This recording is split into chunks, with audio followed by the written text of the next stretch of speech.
Wait a second. So, can you hear me good, Ben? Yeah, I can hear you okay. Can you hear me fine? Yeah. I don't know if I turned Okay. that down too much. Uh, Sounds okay to me. Okay. Got the notification in Scaling, so Jeremy probably put up a dummy one to see how it sounds after we talk for a little bit. No, I used the real one. So Oh, okay. let's see how it sounds. Put up a dummy one to see how it sounds after we talk for a little bit. No, I used the real one. So Oh, okay. let's see how it sounds. Sounds good to me. So I'm liking this energy of this new era of the Quiet Place. Uh, it's definitely a lot more chill than me having to run the show by myself and conjure arguments against myself and for myself. And it's better because it adds another dynamic to mine and yours dialogues, Ben, don't you think? I think so. I think we bounce off each other pretty well, and it keeps things moving along pretty good. I think the what unites us, the three of us, us three musketeers, the most is that we're all voracious readers. Yeah, definitely. I think we can agree there. I know that I've been reading a lot of these horror authors, these very prolific horror authors like Chris Rufty and Jeff Strand. I just finished one called Coyote Rage by Al Going Back. It is amazing. It's about this council of animal spirits, like raven, fox, coyote, and bear, and a bunch of them get together and they want to conspire to end the human race, and bring war to the sky world. And it's as epic as it sounds, but it would also make a great, you know, horror movie. So I really dig Al going back style. I think he was either nominated or won a Bram Stoker award. Not that award matters to me, but it matters to the reading public. Apparently, but that guy is coming up in a big way. Also, I'm currently embroiled in Angel Board by Christopher Rufty, and it reminds me a lot of those old '80s, haunted house, uh, uh, witch board, spellbinder type movies that make the occult sexy but also dangerous. That are so totally '80s. I'm really digging Christopher Rufty's Angel Board. And I don't think it's a reprint. I think he wrote it recently, but I would recommend those two books. Also, I'm reading one about a cryptid, which you might find interesting, Zach. It's called Momo: The Strange Case of the Missouri Monster, and it's this weird. Yeah, from Lyle Blackburn. Yeah, it's like I had never heard of this case before, but apparently it's like it's a cross between a humanoid, a primitive humanoid, a bear walking upright on two legs, and a gorilla. And apparently this was big in Louisiana, and parties of 20 men would go into the woods to hunt this thing. It would smell like firecrackers after they were exploded. And it would leave animals scared in its wake or dead. And I'm about, I would say, a third of the way through that. I'd probably recommend that to those who enjoy cryptids and UFOs and conspiracy urban legends and all that. That backwood holler type storytelling that I have come to know, as the best kind of storytelling. But city folk might disagree. So whatever. What about you guys? What are you reading? I'm reading stuff kind of in the same vein. I'm reading a lot of religious stuff as well as one, which is kind of in the religion category, but cryptid and conspiracy too. Beyond Science Fiction by Jim Wilhelmsen. And it's kind of in the same vein as the book one of the last books I read, Final Events from Nick Redfern, sort of the demonic, more biblical based aspect to the UFO lore. Okay. So you finished the Nick Redfern, right? Yeah. What about you, Ben? So for me, my main read is still the Treasure of Sierra Madre. That's I guess that's where I differ from both of you. I usually concentrate on one book at a time. Yeah. But in between those, I have been rereading some of my favorite poetry, especially my favorite poetry book of all time, Black Riders and Other Lines by Stephen Crane. Anyone who knows me knows that that book is absolutely important to me. I've shared poems from it with pretty much every girl I've dated. I've read one of the poems at my grandpa's funeral. It's a book I could almost pick up on a daily basis just to read one of the poems, because I find them, like, some of them are very depressing, but I find them very sharp, very inspiring. I've also been reading poems from Amiri Baraka's preface to a 20-volume suicide note.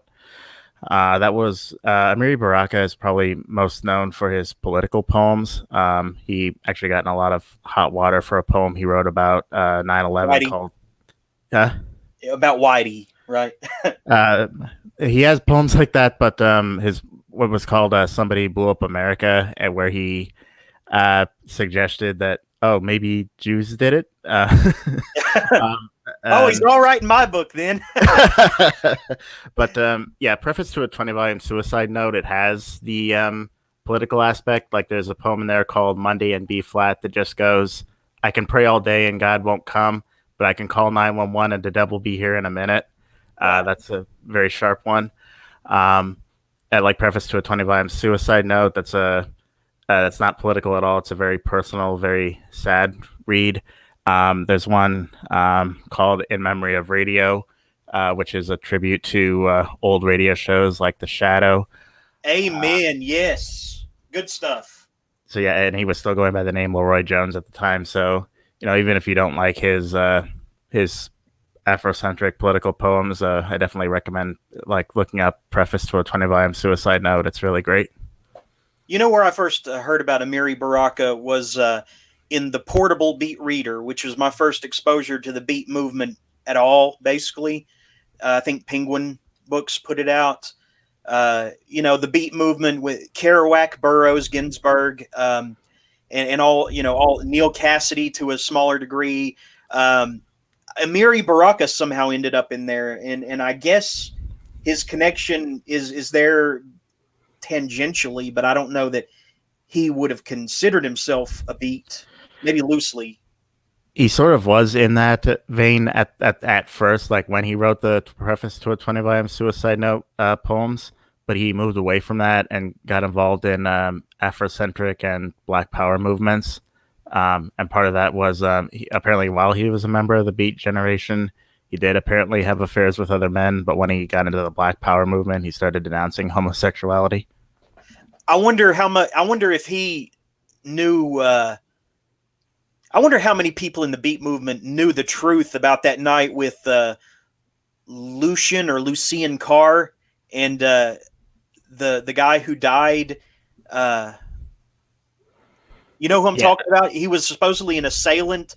And was it Burroughs or Kerouac who was a main witness that night to that guy's death? What was his name? Was it David Kammerer or something like that? I cannot remember their name, but I know what you're talking about. And the hippos were boiled in their tanks. Yes, that was Burroughs, right? Burroughs and Kerouac wrote that. Okay. Yeah, both of them wrote that. And I guess they didn't witness it directly, but the guy, after he killed the other guy in a fit of what he claimed was homosexual panic, he immediately came over to where Kerouac and Burroughs were living to hide out there.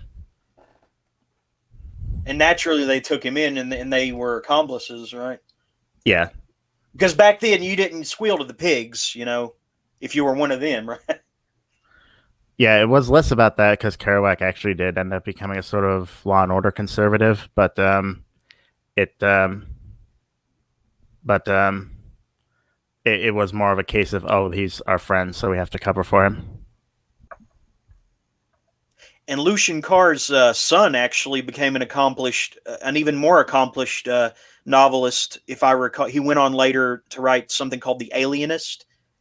Caleb Carr, and I don't mean to get onto him through Amiri Baraka. We're talking about Amiri Baraka, but I guess so. I guess he started out as a beat and then kind of found his own passion in something that spoke more directly to him with the Black Panthers. And what were some other groups? Yeah, Anyone? I can't remember exactly. I do know. I convinced he was involved in. I think now that I think about it, I think he was probably when I first read about him, it was in a college. It was in a college class, and I think he at the time he was still like one of the only members of the Beat generation still alive. Mm-hmm. So, do both of you guys still write columns for different online journals and whatnot? Yeah, I do. I've not written one in like forever though. What about you, Ben? Yeah, I recently had a review of Zachary's new book put up, and I also submitted a review of a book called Planet Six by Morgan Gendel. It hasn't been put up yet, but at some point I'm going to have that up, and I plan on doing a review or interview with him. He's most known for writing the Star Trek episode "The Inner Light," and Planet Six is his first novel. Is it released yet? Yeah, it's out. Well, the column isn't out, but the book is. What's it about? It's kind of an old pulpy kind of sci-fi story. It's about a sort of space force that rides on these discs and fights villains. Basically, it's a very basic kind of pulpy sci-fi story. Like Flash Gordon, maybe. Kind of like that, yeah. Cool. You know, I never got the appeal of Barry Malzberg. Have you had any experience with him yet? Yeah, I enjoyed his book. What's it called? I'm gonna have to look this up. It's about I think it's called Apollo something. Beyond Apollo. Beyond Apollo, yeah. It's I think that's a really good book. It's a very odd book. It's about a flight to a space trip to Venus that was two people. Only one comes back, and he remembers nothing about it. Like every chapter is him remembering it different, and making notes towards a book he wants to write about it. It's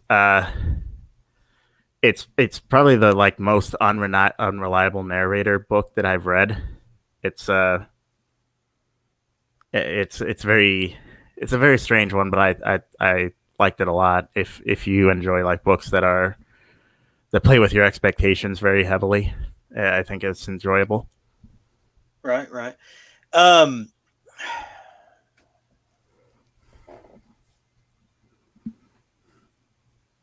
Fuck, I had a brilliant response to that, but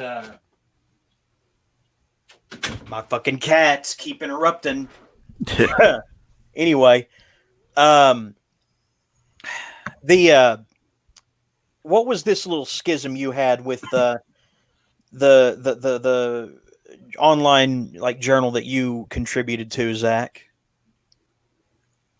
You're referring to my mainstream horror is dead thing that got rebutted and then like counter rebutted by me? Yeah, supposedly rebutted, but his only evidence that horror was, thriving you know, very, very well was Mandy, which is a very cult and niche film to begin with. And don't get me wrong, it's awesome, but I mean, it's so cult that you can't really provide that as evidence. It wasn't your argument that it was dead in the mainstream's eyes. Mandy isn't mainstream, sir, you know? Yeah, my argument was that yeah, basically it's dead in the mainstream eyes, but you know you'll have the big ones come along like Conjuring, Halloween, and all that.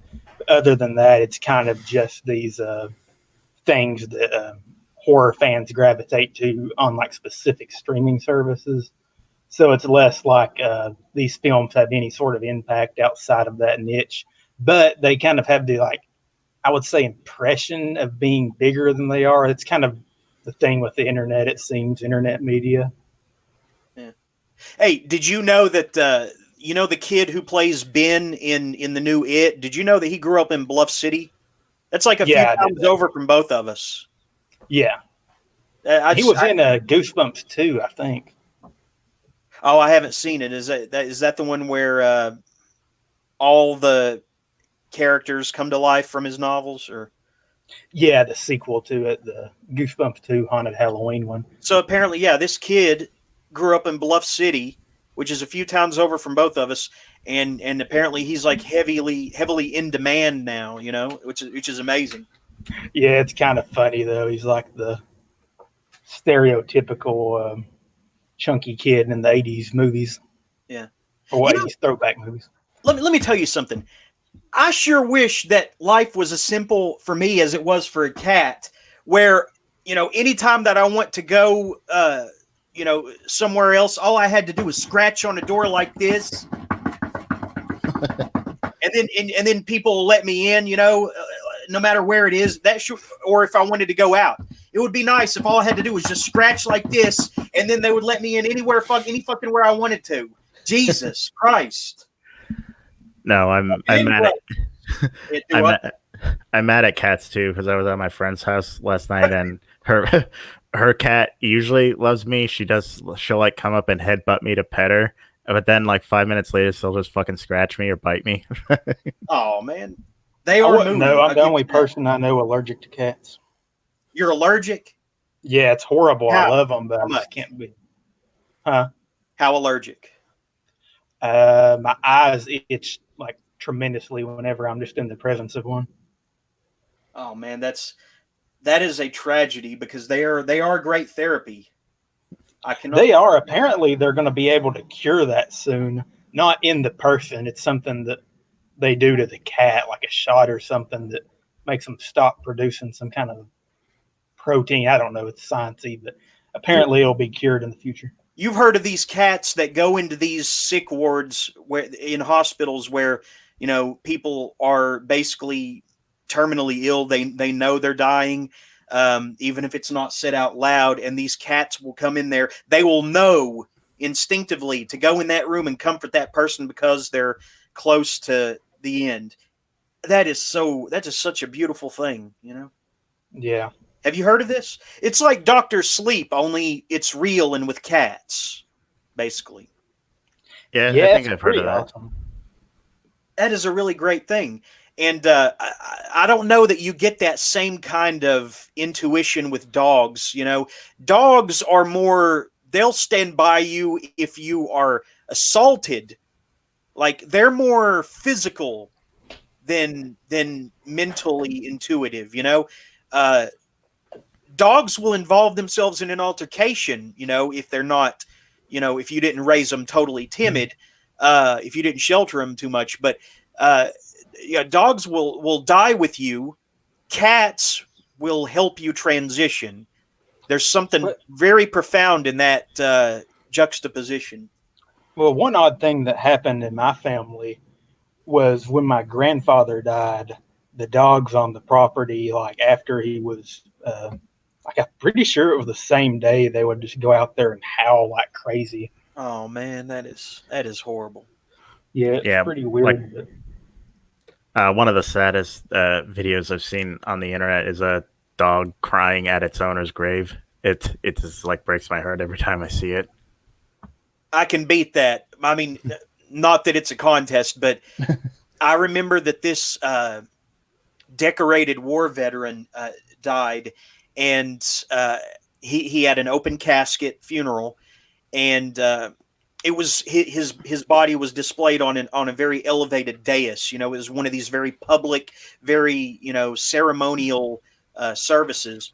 The dog sat, loyally by that coffin for the entire 2 or 3 hour service with his head down. He didn't respond to anybody, walking by. He just sat by his owner, who was in his casket. Oh man, that's horrible.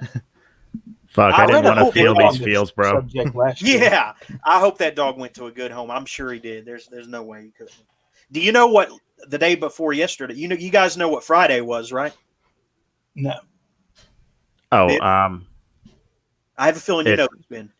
the Wonderland Awards. No.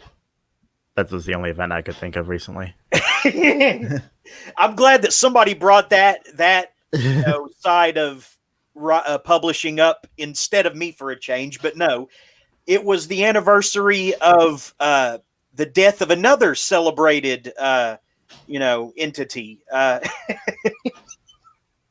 It was the death. It was a much more prestigious person that was dead. It was JFK. So. Oh yeah. I mean, I know Bizarro's dead, but this was a more important, death to commemorate. It was the assassination of JFK on 11/22/63, and I only know that because I'm looking at the Stephen King book here, but which I really need to read. I don't know if either of you guys have, but I haven't read that one yet. No, I've actually been to the Dallas Museum. What did you take away from the experience? What did they have there? It was basically the museum itself. It's just kind of it's basically just kind of very matter of factual of where the whole thing was. Like they have the actual area cordoned off, so you can't actually go in there, but they have like a recreation of what it would have looked like when what was his name? The guy who shot JFK. Well, there's a lot of... not the CIA. Which one? Which one? Do you mean the Patsy, Lee Harvey Oswald? Lee Harvey Oswald. That's Patsy. What okay, yeah, okay. The Patsy. I didn't know if you meant Malcolm Wallace in the Book Depository or Clay Shaw, who manufactured the guns or trafficked them or whatever, or David Ferry, who helped round up the Cuban, missionaries. I just didn't know which gunman you meant. Sorry. What conclusion does Dr. Mary's Monkey get with the JFK shooting? I know you've read it. Okay, I didn't actually read Mary's Monkey. What I read was Me and Lee, which was her turbulent years before the assassination, where she knew Lee Harvey Oswald. And she paints this very almost soap opera-ish portrayal of him that almost seems maudlin, too real to be true. But I mean, there's enough there to see plainly that Lee Harvey Oswald was in contact with the FBI leading up to that, and he learned how to speak Russian in the army. He engaged in no Russian propaganda when he lived in Russia. Very strange, very strange. And for the best condensed summation of all the events throughout the years to the Warren Commission and up past that, where District Attorney of New Orleans, Jim Garrison, brought Clay Bertram or Clay Shaw or whatever to trial, which was basically a dog and pony show, where the best witnesses either died or were discredited beforehand. The best summation of all of that is the movie JFK, and I don't think it's aged badly. It's still as profound as before. I don't know if either of you guys have seen it. Yeah. Might be before. I haven't seen that. I think my favorite JFK book that I've read, and I haven't read a ton of them, is Libra by Don DeLillo. It's a novel, but it speculates that that Lee Harvey Oswald was the one who shot JFK, but that the FBI had basically hired him because he was such a terrible shot. They expected him to miss. Well, no, wait a minute. You mean they meant to just scare JFK? Is that what you're saying? I can't remember if they intended to scare him or intended to use it as like a excuse to for other things. But that's what the book kind of speculates. Fiction or nonfiction? It is a fiction book. It's a novel that traces Lee Harvey Oswald's life. Well, does he include this information that I mentioned a minute ago, though, about Oswald? Yeah, he does. How does he explain that? He traces Oswald as Oswald kind of being just a bit of a dumbass who was idealistic, but didn't really fit in when he defected to the Soviet Union, which is why he came back. Huh.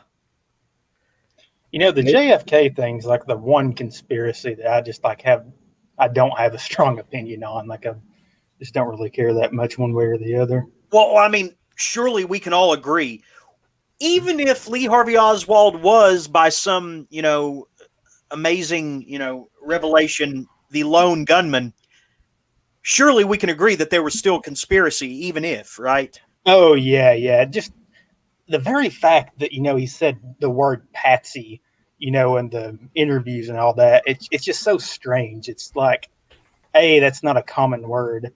B, I don't know. Do you get the same feeling I do from that one single interview clip that's like, what's even stranger is that almost all shooters who are convicted for shooting these high profile figures like JFK, like Martin Luther King with James Earl Ray, and who shot Robert Kennedy? Was that Sirhan Sirhan? I don't know. I think it was. All of these shooters use the word patsy, or their defense attorneys do. And there's always these shady backstories with these guys. If they are patsies, they're chosen because of their shady backstories. They all have criminal records already, obviously. It's very strange how, these guys with these criminal records also always flirt with people of power. And I guess the people of power might employ them because they're expendable or useful idiots or whatever. Yeah, Gacy's a good branch off of that too, I think. Yeah, what was it? He claimed a bunch of he claimed association with the mafia, organized crime, or the police. Or yeah, there were several serial killers that claimed, to be in relations with groups that were sort of planning these types of things in society. Right. Like Ted Bundy claiming to be a Republican, right? But that was a rim shot. I didn't get a laugh, but okay. Still didn't get a laugh. Which was the serial killer who it was covered and programmed to kill, but the one where like it was so obvious that he had help like escaping from prison, and then there was like a getaway car. Oh, but Ted Bundy, right? Ted Bundy escaped from prison 2 or 3 times. He jumped from a library window when he was supposedly just studying, reviewing, information, legal information for, that he could use for his case because he defended himself. He jumped out a library window. Let's see. I don't remember the other time he escaped, but during one of these escapes is when he killed a little girl, and that was the first time he had killed, and brutalized a child, a female child. He usually just killed adult women or college girls, But yeah, he crossed the line, man. That must have been some savage hunger. What a asshole. You know, I like to imagine in some alternate universe, Ted Bundy was actually like a JFK type, and maybe he went on and did a whole lot of good. And or even he was just a really good politician that was bad, like Reagan or Nixon. But I like to imagine that there's an alternate universe out there where Ted Bundy didn't go down the road he did. You have either of you guys heard that clip where the judge sentences Ted Bundy to death? No. If I have, I can't remember it. What is it he says? He says, "You're a bright young man. I would have loved to have seen you practice in front of me. You're very good at what you do, but you went another way, partner. Too bad." I mean, yeah, I may have heard that. Really rubbing it in, but not in a hateful way. He says, I don't mean this personally, one bit, basically is what he's saying, but you chose a way different path. It's too bad you didn't practice law instead of, a murder. So I like to imagine, and maybe this would be a good novel, or of like, what do they call it? Alternate history. We've all read an alternate history novel, right? Harry Turtledove was good for those. Yeah. That would be a good alternate history take. Is Ted Bundy as president? Right? I mean, that I would there's read a it. lot of potential there. Let's see. When would he have been of age to run? He would have had to go through governor or senator, a representative, or some kind of office first. Because Trump's a phenomenon, not the norm where he did it unilaterally. Most of them have to be in politics before. Let's see, he would have been. Let's see, he died at 42. When do they become of age to run for president? Is it 60, 50, 55? What? I think it's something in the 40s. I want to say 42 for some reason. If so, he was right at the age where he could have then. Now I've got to know, because who knows? This could be a good novel brewing here that I'm talking about. That Oh, it's 35. That young? Yeah, apparently. I Okay, know wait. I JFK gotta was do the. another search because now I'm terrified.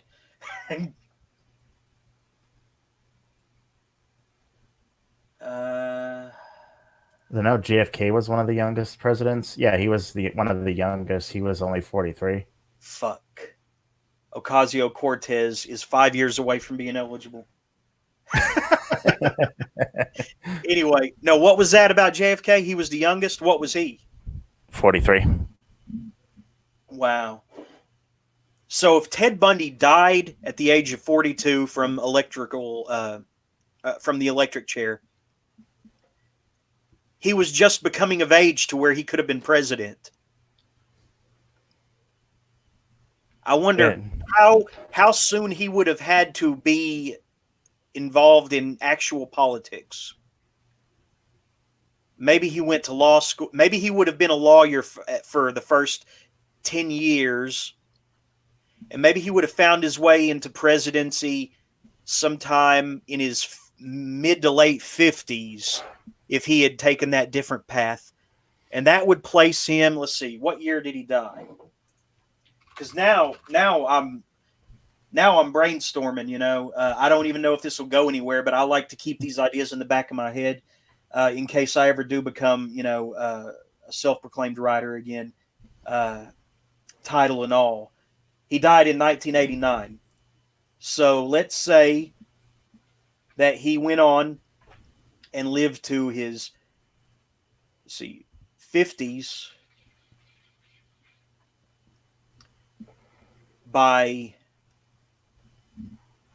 I'm thinking by either the 2004 or 2008 election.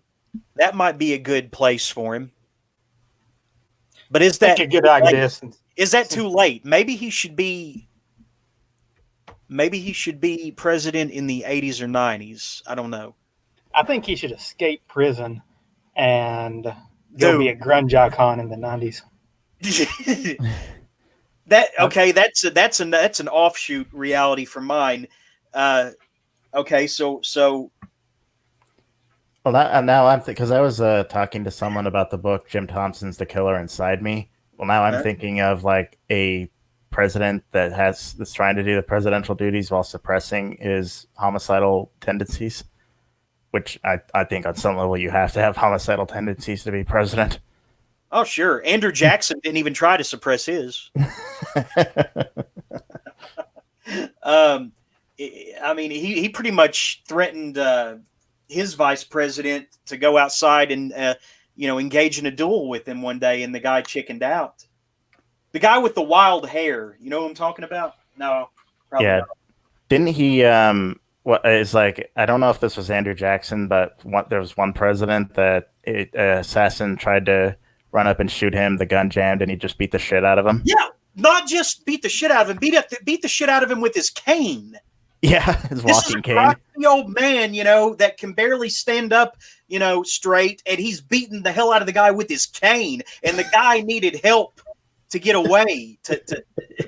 They had to practically subdue Andrew Jackson. He was beating him so bad. But yeah, the gun jammed, and man, yeah, that guy. I mean, at the time, people probably thought that was an act of God. I'm inclined to agree, but wow. Let's see. What were some other failed assassination attempts? Didn't Reagan get shot? Yeah. Flesh window? Yeah. It was a guy who, I guess he had seen Taxi Driver and was trying to impress Jodie Foster or something. Yeah. That guy was actually released from prison, I think, last year or the year before. You didn't know that, right? Look that up. They let the guy go. I had no idea he was still alive. Yeah. Let's see. Theodore Roosevelt got shot. He did end up outliving Reagan. Theodore Roosevelt got shot and still delivered the speech he was going to deliver. One thing I want to look more into is Theodore Roosevelt's ongoing feud with Mark Twain. Now that I didn't know. What was that about? I don't know. I just know he had one. What subjects in the news are you guys most annoyed to hear about? What I'll tell you things that I do not plan to discuss on this show tonight. Impeachment, Baby Yoda, Jim Cornette. Let's see. What are some other things that people are just? They don't just beat the dead horse. They straddle it, and bring it back to life, and then kill it and beat it again. Why can't people find their own angle on things? I'm so tired of hearing the same shit. And YouTubers have always got to be, reporting on the same thing. They're as bad as the regular media. I'm already tired of hearing about Baby Yoda, and I don't even know what the hell it's about. I'm guessing it has something to do with that new Star Wars show. I don't even know what a Mandalorian is. Is it Boba Fett outside of his armor, or is it Yoda, or what? I'm not sure. I remember thinking it was Boba Fett, but then people were saying it wasn't. Okay, that's as far as I want to talk about that.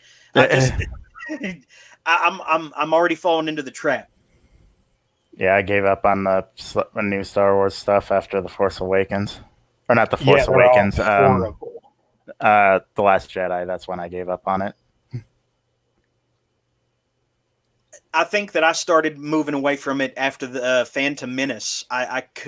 It didn't measure up to the original trilogy, and ever since I've been kind of disenfranchised. Although I found Anakin's character arc in those three movies intriguing. I like to. It's like I'm more like I like to read about Anakin's character arc than actually watch it. I guess if I had been younger when those came out, I probably would have enjoyed them more. But I mean, I teethed, basically, my teeth came in on Star Wars. So, Well, I loved Star Wars when I was a kid. The Phantom Menace did come out when I'm pretty sure I was still in elementary school at the time. I And didn't know you were that young. Jeez. I'm 31. How old are you guys? I know Zachary's still in college, but how old are you again? I've got 5 years on you, I think. Okay. No, probably 6 or 7. Oh, okay. But yeah, when I went and saw it in the theater, I was just like, that was a thing that happened. I just didn't know what to think of it after I saw it the first time, and I did not ask my grandparents to take me to the other ones. Yeah, I got really annoyed with kids at school who imitated fucking Jar Jar Binks. oh god, Jar Jar was what did it for me. Chewie wasn't that annoying. The Ewoks were not that annoying. The Rebo band weren't annoying like Jar Jar. And that's another thing, is that the CGI kind of ruined it for me, because my image of Star Wars, galaxy life, it was enchanted by the creature Cantina on, what was it, Mos Eisley, and I always have the Cantina creatures in mind when I think about that. I don't like these computerized. Can you imagine if you saw a real living, breathing CGI animation? It would scare. It would be frighteningly disproportionate to actual. It's uncanny valley almost, like watching a living puppet or something. But I mean, Greedo, Reese, Momon Nadon, aka Hammerhead, those are the real, Star Wars aliens that I grew up, admiring. So, yeah, and when you think about it, the original Star Wars had this sort of like a dirty, gritty kind of look to it, especially in comparison to a lot of science fiction at the time. I mean, like the majority of the first film takes place in a desert. But when you add in CGI, it gives it this sort of just almost too clean look. yeah, and also it felt like George Lucas stopped understanding his own creation a little bit, didn't it? Kind of. I think a big part of it is at that point, Star Wars had blown up to the point where Lucas could do whatever he wanted. And so he was surrounded by yes men instead of people who said, no, don't do that. That's a dumb idea. Yeah. And, as much of a, Take out that line about sand. It's not romantic. as much as it's often repeated, the whole midichlorians thing was totally unnecessary. What's that again? I mean, okay, it's like the microbial bacteria that create the potential for the Force. We didn't need to go there. Come on. Germs that create the potential for the Force, if I understood right, and they're like luminescent, like lightning bugs or something. Did I even explain it right? Is that what it is? I can't even remember that aspect. I didn't remember that until I rewatched The Phantom Menace years later for some reason. But yeah,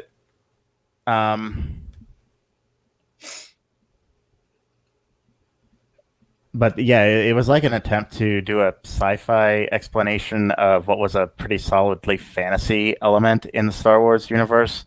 Mm-hmm. Like the way they described the Force is pretty similar to, at least in like the original trilogy and in the expanded universe before the prequels. It was basically like the idea of chi and like certain Eastern religions, this sort of vague metaphysical thing. But they put in this like weird sci-fi aspect that they didn't really need to put in. And one thing I can give the Disney Star Wars films is they ignored that.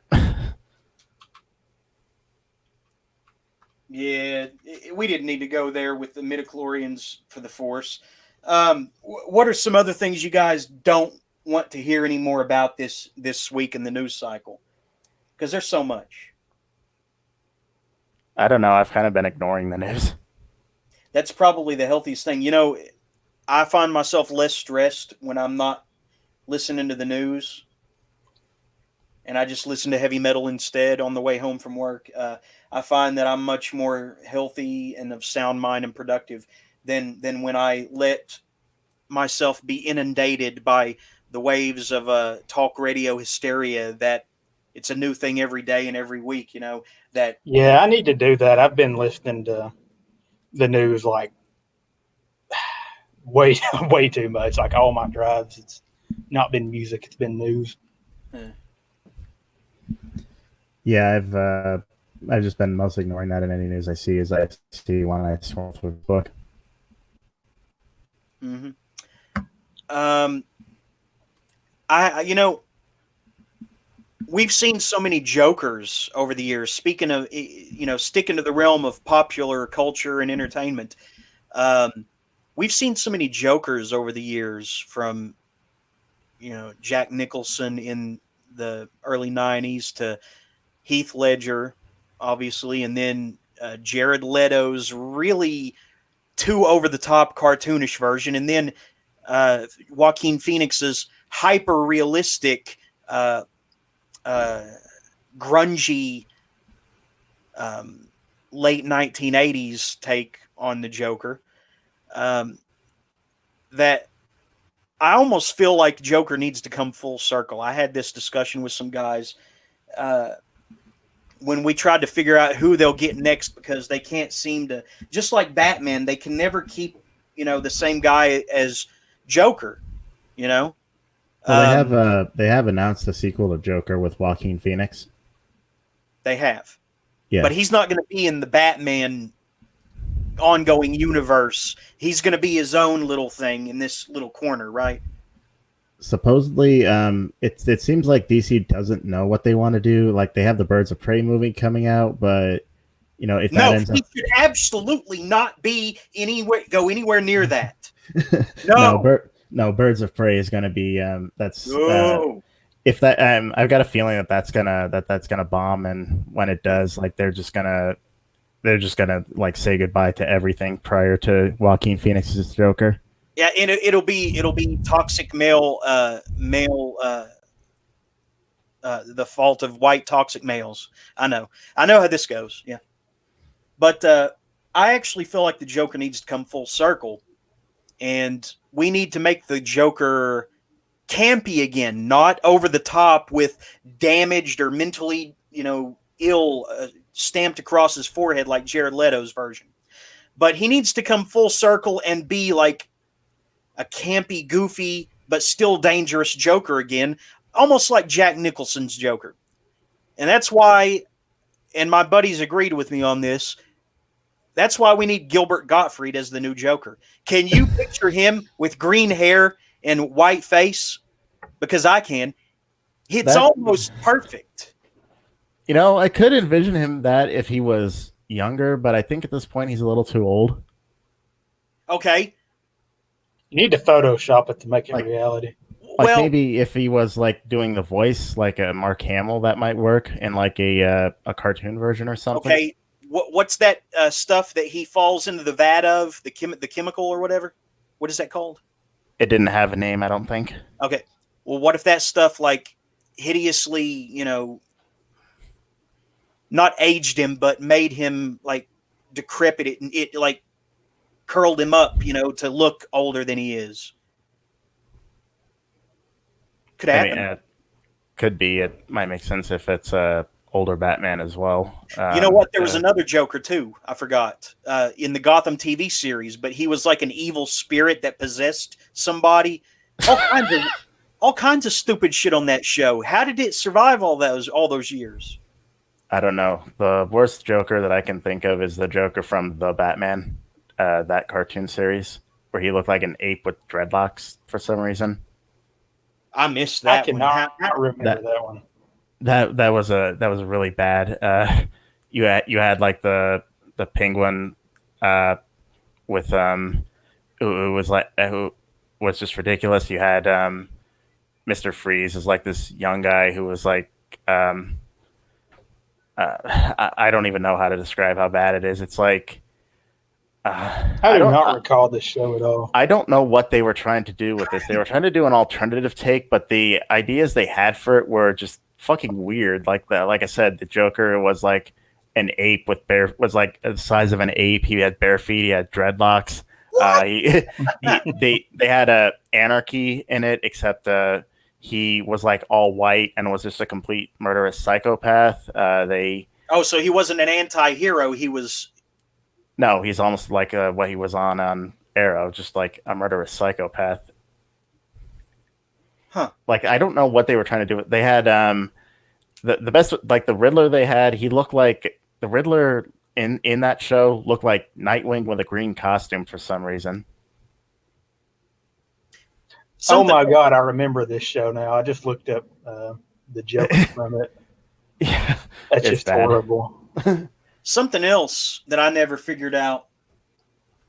How exactly did the Penguin in Batman Returns manage to engineer the giant rubber duck?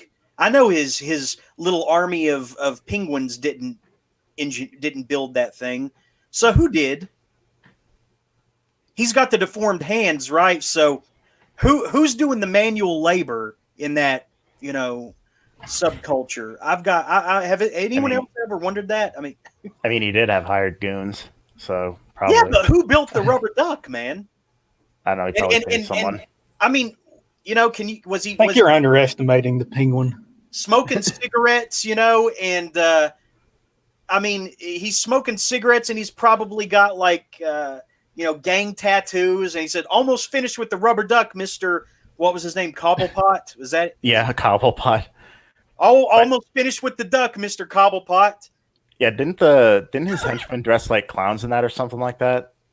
Batman Returns, man. I'm going back and I'm thinking, and it was really weird, wasn't it?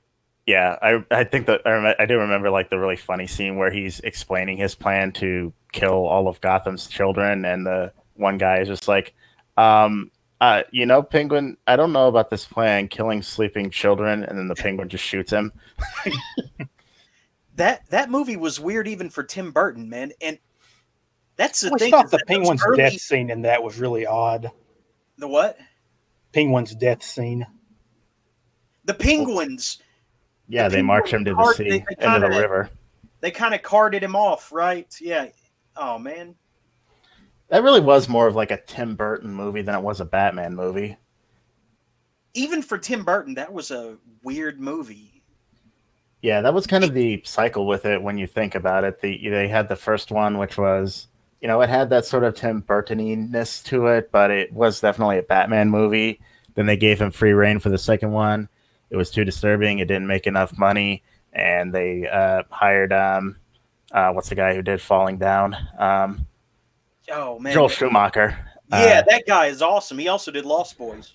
Yeah, and he did the more campy, colorful Batman, which Batman Forever. Yeah, Batman Forever. That one was, and then they had Batman and Robin, which was awful. That sucked, but Batman Forever is one of my favorites. Still to this day.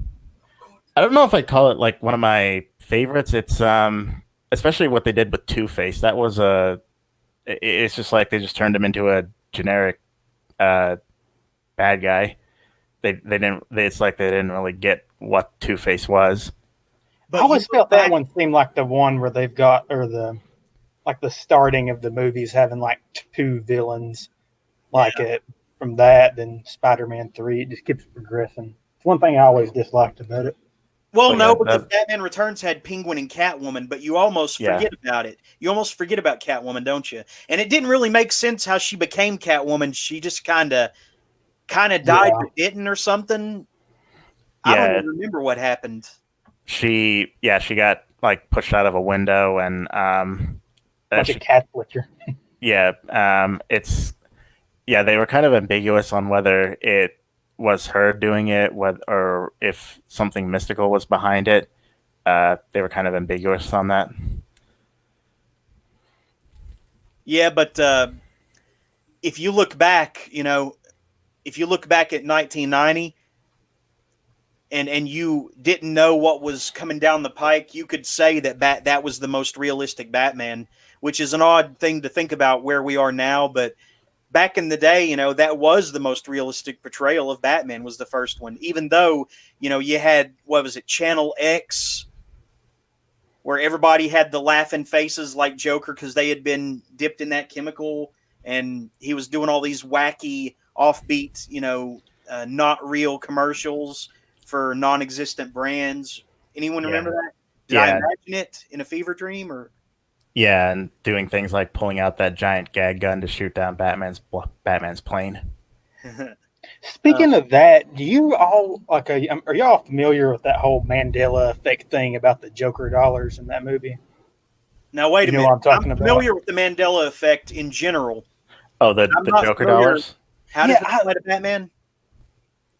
Basically, and I remember it. It was in the scene where he's the Joker's in the city, and I forget exactly what he's doing. He's just causing mayhem. I think it was with all the gas that made people start smiling. But there was a big explosion, and all these dollars fell down. And I remember distinctly the Joker's face was on the dollars, where George Washington would be. And you go going back and watching it, and it's just not there. And I'm like, what the hell? And I looked it up, and other people had said the same thing. It's just they distinctly remember the Joker dollars. You know what? Well, I do remember the line where the woman, I think it's Batman's love interest, asks him what he wants, and he just pauses for a minute and says, "My face on the $1 bill." Oh yeah. So I don't know. That could be, but that could have been part of it. Because I now that I think about it, I think I do remember a scene where he's just throwing money around to mess with people, and it's just fake Joker money. I'd have to go back and rewatch it because I'm pretty sure that was in there. I'm pretty sure too, but apparently people say it wasn't, so who knows? Well, speaking of which, people want to tell me now that all these years later, Forrest Gump didn't actually say life is. My mama always said life was like a box of chocolates. What was it? It's You never know what you're gonna get. Yeah, but now people supposedly are trying to tell me that it's my mama always says life is. Well, let's see. Man, now I'm messed up on what it was, but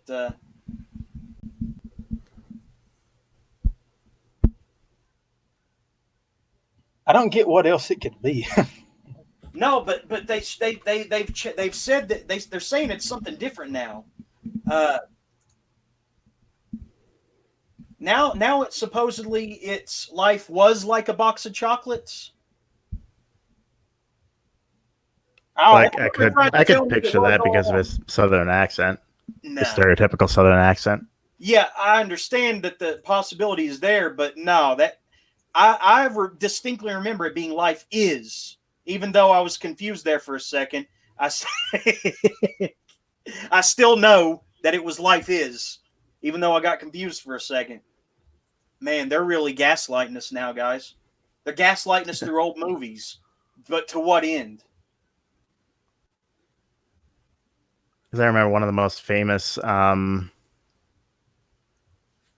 just looked it up on. And Rotten Tomatoes says Mama always said life was like a box of chocolates. That's not what he said. Yeah, I remember he is. But that one's less weird. I can buy that one just being weird. Yeah, you could easily mishear on that one. Yeah, you could all easily mishear that one, especially with those fake southern accent.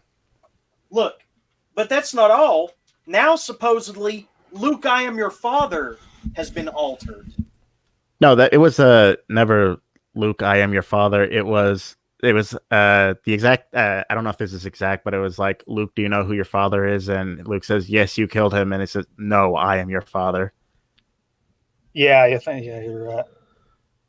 Then why do I have it in my head echoing distinctly, Luke, I am your father? Why do I?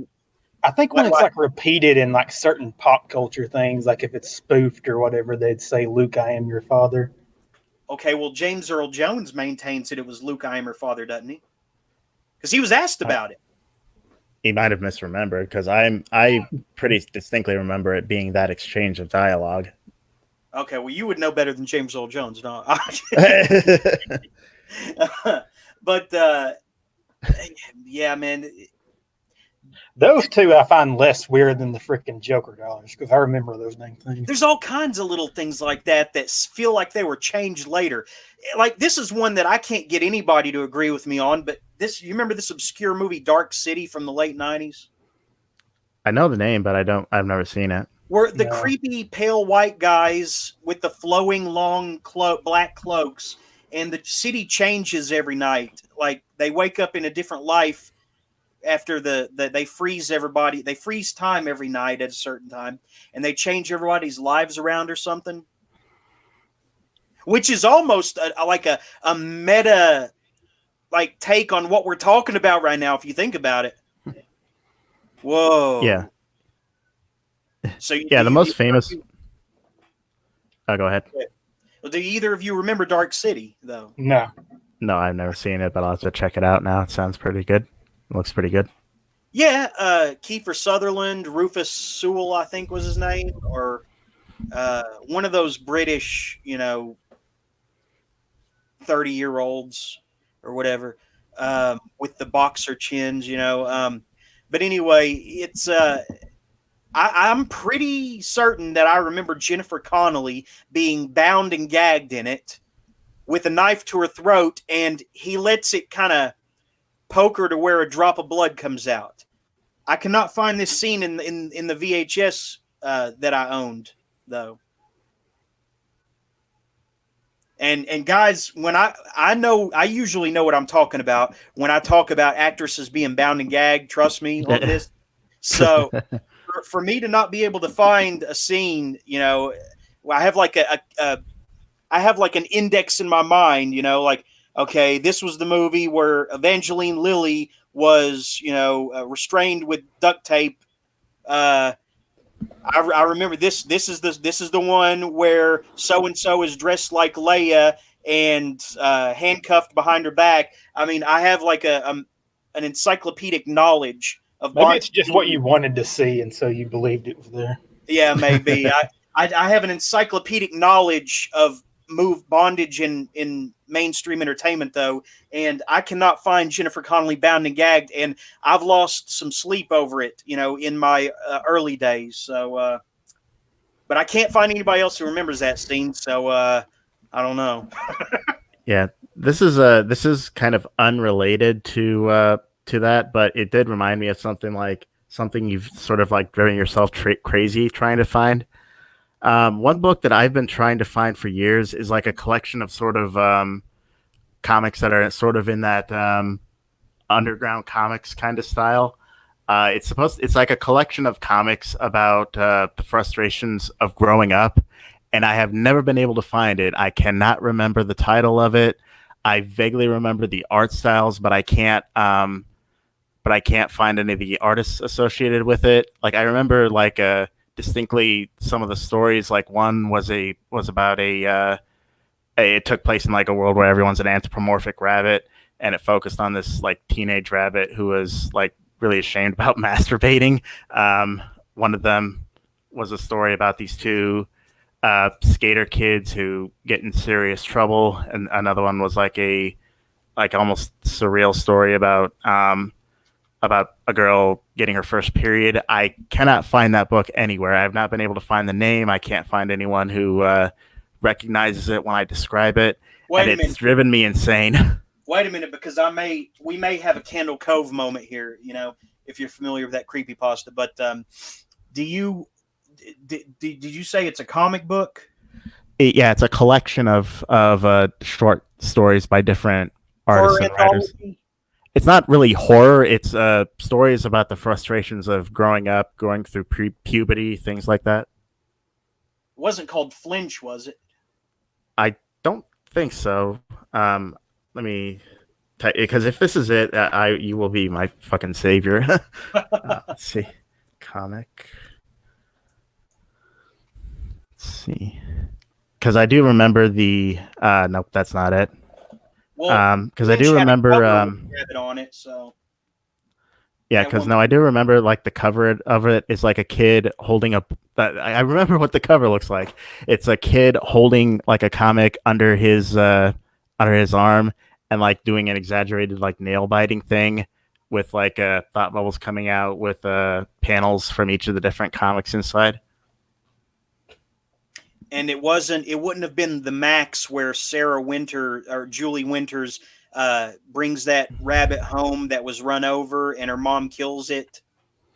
No, That it would be- okay. no, it wasn't part of like an ongoing series. It was like a standalone book that was an anthology of all these different like sort of underground comics about like I said, they're all about like puberty, the frustrations of growing up, things like that. Because I distinctly remember this book and I cannot find it. I cannot find the name. It's like I would like whenever I would see like a style that vaguely resembles it, I would like go through everything they've done to try to see if they were part of it, and nope, still can't find it. All right. To anyone out there who might hear this episode and has the answer, and you're like one of my subscribers who keeps asking me to, upload more of a certain kind of video, I will upload more women's wrestling videos if you have the answer to Ben's lost comic book. But I'm trying to find this old movie that I remember seeing once on HBO, and I've never been able to find the title or anything resembling it again. But I feel like it may have starred Vic Morrow, the guy who died during filming of the Twilight Zone movie. It may have been him, or it could have been Ernest Borgnine, for all I know. All I know is that the guy kind of has a breakdown, and I think he might be a businessman or some kind of executive type, a real mover and shaker. But he has a breakdown, and he won't come out of his room for like a week. And he has he buys a drum set and has it delivered to the house, and then he learns how to speak French with these cassettes. But he spends all his time in his bedroom, while his daughters, kind of fend for themselves. And then he finally comes out and learns to appreciate life again. And he, after his midlife crisis, kind of resides a bit. What's the term? Recedes. Yeah, recedes. And I cannot find anything resembling this movie, but I remember, it at least made an impression enough for me to wonder about it years later, where the guy locks himself in his bedroom and plays a drum set and annoys his daughters. And he's like an older conservative type, but he just had a midlife crisis. Anybody? Yeah, I can't help you there. It does sound interesting, though. This might have even been a TV movie, is how obscure it is, but I know I saw it. I must be lucky because I've had this happen to me several times, and I've always been able to find the thing. You have good luck with this sort of thing. Like, you sent me a copy of that Jessica Hamilton. Can't remember the guy's real name now, but the guy who wrote Hellhound. It's like you said you had 2 or 3 copies of that. I tried to find it. I couldn't find it anywhere. And this was before Paperbacks from Hell came out and before the release of Hellhound. Yeah, I get lucky. I've got a ton of rare stuff and even a book that had a dang, I guess, like a little telegraph card or whatever in it from the author, Alexander Lang, like in the 20s. Yeah, you told me about that. This book that you're talking about, yeah, Elizabeth. It was written by a guy, but he went by the name Jessica Hamilton. He's most known for Hellhound. No, the rabbits, the one with the rabbits. Oh no, the rabbit. The thing is, like, rabbits are one that I remember, but that's only one section of it. Like, there's one section where it's about where everyone is an anthropomorphic rabbit. Like, there's a joke about him watching Batman, except it's Bunny Man, and he contemplates on whether Bunny Man masturbates. What did it have an illustrator though? Yeah, that's the thing. Like, if you think of like a 90s like underground comic, it had that sort of look to it. but I cannot find the actual artist. Was the illustrator? Could he have been Sean Tan? You know who that is? Let me look that up. How do you He spell wrote the I- book about the stick figures, and also, I mean, he illustrated the book about the stick figures as legitimate people. Does that ring a bell? Let's see. No, because I know that art style, and no, it's not him. Okay, was trying the to author John think of- Marsden by chance? First name is John, and what's the last name? Marsden, Marsden. He's got a book called The Rabbits. Let's see. Well, here I'll show you. I'm looking at it. Oh, Because I love the screen share feature, by the way. There. let's see. Uses rabbits to represent an allegory of the arrival of Europeans in Australia and the widespread environmental destruction caused by man throughout the continent. You see the picture. No, here. that's not it either. When I say like '90s underground comics, I'm thinking more of something like a Black Hole. But I know that that's not the that he wasn't involved. I looked him up too. What, I can't remember the name of the guy. My memory is like a spaghetti spinner. That's worth a shot. Charles Burns. Yeah, the hit, like some of the comics had a sort of style similar to Charles Burns, but he wasn't on it. I looked it up. Well, it's worth a shot. I really thought that was going to be the Columbo moment, but oh well, you robbed me of my Columbo moment. So yeah, no, it wasn't him. Let's see. You guys want to hear some people argue again? Yeah. On like Yeah, sounds good. in city councils and otherwise. Sure, we can do that. Okay. Now make sure you know if you can't hear it, let me know. But you should be able to, like last time. Okay. Is that coming through okay? Fine. This is Tony in St. Pete. I think. Can you hear? You need a couple lessons. Up just a little bit. Because you see, I like women, and you sound like you're gay. Okay. And I think that you bash a lot of people, but you like it in return. You some kind of glutton for pain? Maybe. I think you are. Why don't you just fess up to it? So it's coming through loud and clear, right? You're not going to. Yeah. Yeah. That's right. Great. I think you're bashing everybody pretty good, and I think you need a little bashing in return. Yeah, why don't you do it? Aren't you afraid that somebody's going to see you in public sometime and just bash you physically? Oh, like maybe you? Maybe. Well, why don't you come over to the station tonight? Weigh about 300 pounds. I think I could roll your big butt. Yeah, why don't you come over here? Think so? Yeah, come All on. right. Yeah, come on. All right. What time you get off work?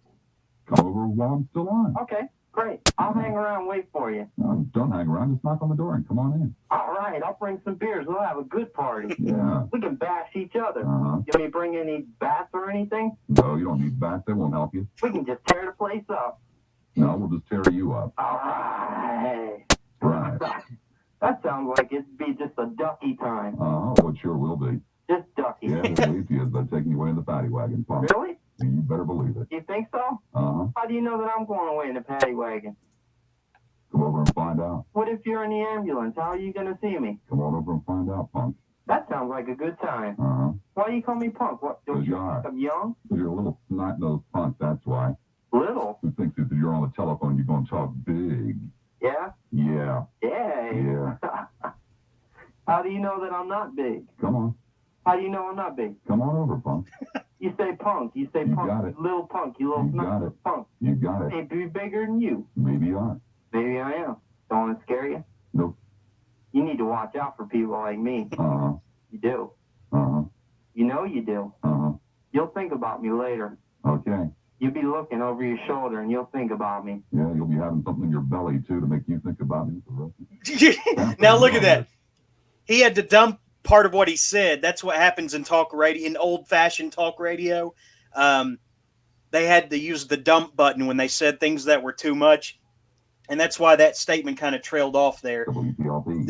This is Bob Lasseter from the '80s, by the way, was kind of almost like a frontiersman of controversial, like edgy talk radio back in the day, even before Howard Stern. This dude here, and he would let the callers dictate the flow of the show because he could improv and reflect off anything at a moment's notice. He was just that professional. Is that me? That's you. Bob, You still with me, everybody? Yeah. Yeah. I'm not, honest God, I never listened to you. Mm-hmm. I heard Fowler this morning tell him what you were going to be doing. Mm-hmm. Uh, That's amazing. He didn't know. well, Nor did he say. I heard this one woman say that you're homosexual. I want to know who you sleep with and who your homosexual friends Why, are. you looking for a date tonight or something? You got it. I see. Well, you've come to the wrong place. Why? I'm monogamous. You are? Yeah, I don't sleep with What's callers. his name? I don't sleep with callers. Well, what's his name? None of your damn business. Why not? Bruce. It's open air. Bruce. Does that make you happy? I knew it'd be Bruce or Sid or... Where did you get that You seem to list? know an awful lot about homosexuality. Yes, I do. Where'd you get that list from? I worked on it. I went to school to learn it. What school is that? Louisiana Lisping Institute. Come on. You know, you are queer. Mhm. I've seen you. I saw you at West Shore Mall. Really? How often have you come out to follow me around? No, I didn't come to see you. Oh, I see. No, I came to see Tim Uh-huh. and David. Uh-huh. David was sick, and you were terrible that day. Uh-huh. And you're a communist. Mm-hmm. And since we don't have this, what they call this thing now that it's called? The Fairness? The Fairness Act or something? Uh-huh. Something like that. They probably don't have to keep you on anymore, do they? They never did. They didn't have to? No. Well, who are you? Does Bruce work for the station there? No. Well, you're just a liberal queer. Highest rated liberal queer in the market. You are? Yeah. That's why they keep me on. Oh. Is that the whole station or what? The whole market. I mean, is everybody there like you? Is everybody here like me? No, I don't think there's anybody here like me except me. I see. Are there a lot of people running around like you? Excuse me? I said, are there a lot of people running around like you? Probably a couple 100 million, yes. Oh, what a terrible thought. Why is that? Just a terrible thought. To who? Almost anybody, I should think. Well, I fought my war. What war did you fight? Oh my, you did? Yes, I did. Oh, great.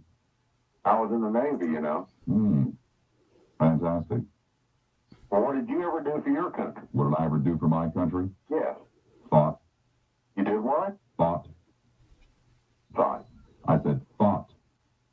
Spell it. Such as in think. THOT. I'm sorry, I can't hear that. You did what? I think. Think. Think, yeah. No, not think. Everybody in this Think. country thinks. Really? Sure, don't we? Huh. How do you think we got to be such a great country? We didn't have fags and queers. By the way, since you never listened to this program, how do you know I'm a communist liberal? Because I saw you at West Shore Plaza. Oh, what, did I have a T-shirt on or something that said communist liberal? You're a big, fat, bearded person that smokes a hell of a lot of cigarettes. And Hell of a lot of cigarettes. We wristed, and I can't believe. Mm-hmm. Well, would you like to arm wrestle? You bet. Would you like to see how weak-wristed I am, bozo? Betcha. Bring it over here, baby. Come at me, bro. I'm fucking ripped. You're a big mean arm wrestler. Bring it over here. along They've with been Dr. beat at Don arm Joe. wrestling. Right here on the air. Address. Look it up in the phone book. It's not in the phone book. I've looked it up. I don't know what the hell the address is. Call them up in the morning and they'll tell you. Call who? The business office. Who do I Can't you make any decisions on your own? decisions? I made a decision to call And you. how the hell can you find the bathroom? It's easy. Oh, you have a rope tied to the door and you just follow it? No. I can flip on a rope. I'll bet you do. I'll bet you do. St. Pete's Hill. This guy, there's not enough Bob Lasseter audio out there. I'm telling you that this guy, he's better than Howard Stern, if you ask me. better than Neil Rogers or any of those other guys you probably never heard of. But yeah, Bob Lassiter, man, I might share some more of him on other broadcasts. But that's one thing I wish InfoWars did more was have people call in and like openly debate. Well, see, he got trolled too much. Alex got trolled too much, Yeah. Yeah, I assume that if he did allow like call-ins, it would look like the time 4chan targeted Tom Green. That what? The time that 4chan targeted the Tom Green call-in internet show. Oh, geez, how did Tom Green respond to trolls when he's a troll himself? How did that work? He kind of, for the most part, he just took them in stride. He just would kind of like take them and move on. There was one time where he said, this was actually one of the funnier parts, is he read something out that they said, I can't remember, it was like do a barrel roll or something like that. Like that's how long ago it was. And he was like telling his guest, yeah, this 4chan board is always trying to get me to say internet maymays. Maymays. Wow, that must have been 2001. Yeah, it was pretty old. We're gonna dive back into some city council meetings because apparently there's some mischief in, I guess, Lauderdale County. And I don't know if that, I mean, they sound like they're a New Orleans district from the way they talk, but I mean, I don't know. It could be somewhere, above that, but I'm pretty sure that this one's situated in New Orleans. So here we go.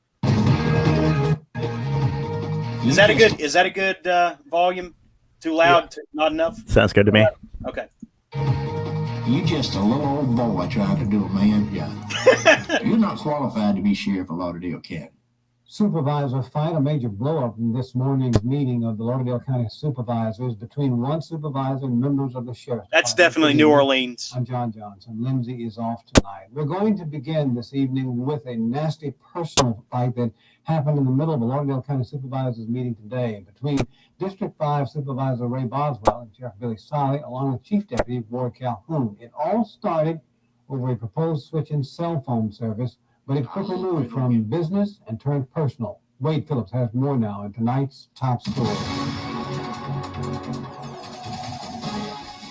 While supervisors were discussing the switch from AT&T to Cellular South, Sheriff Billy Solly came to the podium to voice his concerns, requesting that any money saved be used to buy new cars. You haven't bought us a car since 2004. You've gotten along pretty well with that. We're running out of cars. After a brief exchange of sharp words about Solly's spending habits, the sheriff then accused Boswell of using his county vehicle for personal reasons and witnessing him do it, which led to a long, angry exchange between the two. Look at those little beady eyes on that guy. I mean, are you guys piping that? I mean, you see what I mean, right? Boswell made several personal insults towards Solly. Not him, the other guy. Great, him. Really. You always have been. I've been knowing you since you was a little boy. Little boy. You're a disgrace. You always have. Thank you, sir. Crybaby too. What did you do when you retired from the city? You got up there and cried. You couldn't take it no more. Couldn't take it no more. You were so weak, Billy. You got people that sit by and guard you throughout the day. At one point, Boswell even accused the sheriff of being addicted to prescription drugs. What's wrong with that? Later, Chief Deputy Ward Calhoun came to the podium to defend the sheriff. Wait a minute. What's wrong with being addicted to prescription drugs? Anyway. To address something Boswell had said earlier in the meeting about some sheriff's deputies possibly getting a sweetheart deal on land owned by Supervisor Craig Hitt. Who, between you and I, or the sheriff, since we're all so bad and evil and corrupt, who's ever been arrested for a felony crime? Have I ever been convicted of a felony? No, sir. The question, have you ever been arrested? Go ahead, Mr. Boswell. You don't know the answer to that when you're quick to talk earlier. Can you talk now? I've been arrested a few times, but yes, sir, for felonies. Didn't like me standing up. Excuse me, Mr. Boswell. Were you convicted one time? Yes or no? No. Yes, sir. Oh, you were. I've never been And your convicted record in a was court of law. exposed. You don't, sir. And in the future, I'm going to ask that you not make comments about me or my family. I've never Unless- mentioned your name. No, you didn't because you were scared because you don't have facts. Hey, if you think I'm scared of you, you're wrong, big boy. The truth is like, If you think I'm scared of you, you're wrong, big boy. I love it. I love this shit. I don't know about you guys, but I mean, I could just like Founder. I could binge on this shit just because it's the public, but it's personal on a political level, and so I mean, it affects everybody. You know, these people that go to these meetings are such busybodies already. It's like city council meetings when they get out of order are so, it's like they add a new dimension of perspective to things, you know? It's like, Is it me or is that thing cop have a pointy ear? I don't know, but that guy's on point, man. He's definitely on point, man. And he definitely had the last word on that Boswell guy. I don't know what his problem was. Sounds like he's out for everybody's, ass, but let's have a deeper look into the profile of Mr. Boswell. Check this out. This is what he was referring to when he said, let's talk about felonies,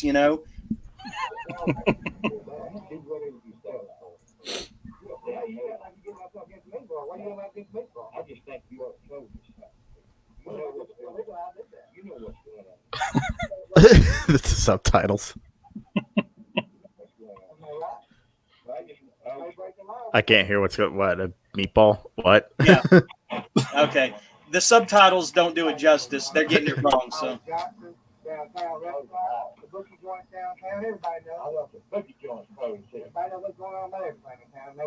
Yeah, I can't make out any of it. Yeah, I can't either. I couldn't understand any of that. Something about bookie joints. Well, no meatball. wonder that was part 2.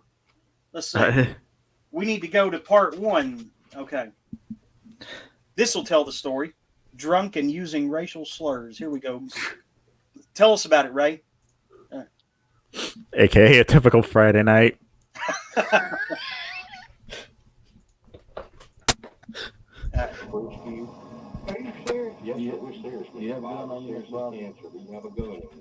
Do you? Okay, what? Did you say something about you might have one? Okay, somebody said you had one. I ain't got no fucking gun. All right, the subtitles are no good. They're asking him if he has a gun.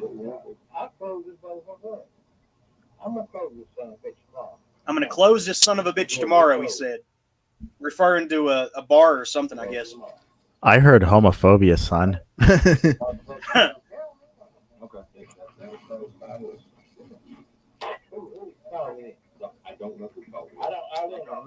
He's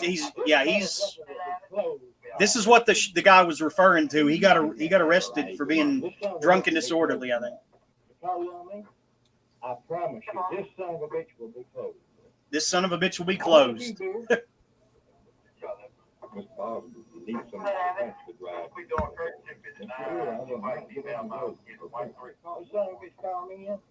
fucking place is tripping out. Naked ass fucking women. Well, don't naked as hell. Naked as hell. This motherfucker's gonna close tomorrow. I'm not mad at you. Sir, if that call me said I was here, and I was threatening, and I had a gun. I said I had a gun. There was a fucking nigger come over a fucking. I said, look, fuck you still ask for. Sounds like the taser came out. He's all out there. Can you say his? No, that was probably the sheriff's office reaching their bandwidth for the month. And I said, get your motherfucking ass away from me. Well, somebody said you threatened to kill him. So I ain't threatening. You had a gun. Well, we had to check it out. You understand? We got to check it out. They called in and said you had a gun. We had to I'll tell you what, this son of a bitch going to open up tomorrow. That's a promise. This is a whole money motherfucking place. And I just happened to be looking around, and I just pulled in here. And I've had a beer or two. I don't drink much. Oh, no. Of course not. All right, there's one more Ray Boswell clip when he's back in business at City Council. Where is it? Oh, come on. There we go. A heated verbal exchange took place at the Lauderdale County Supervisor's work session this morning. At issue was the authorization for city equipment to be used on private property in Lauderdale County. Stephen Bowers reports. Louder or not loud, or too loud? That sounds okay to me. A little louder. Houses below that. 10 miles maybe down the road. It's not 10 There's a miles. big through creek. Rob Hey, Sims. I was born and raised out there. Don't tell me. Supervisor Ray Boswell had a nasty exchange of words with a county employee.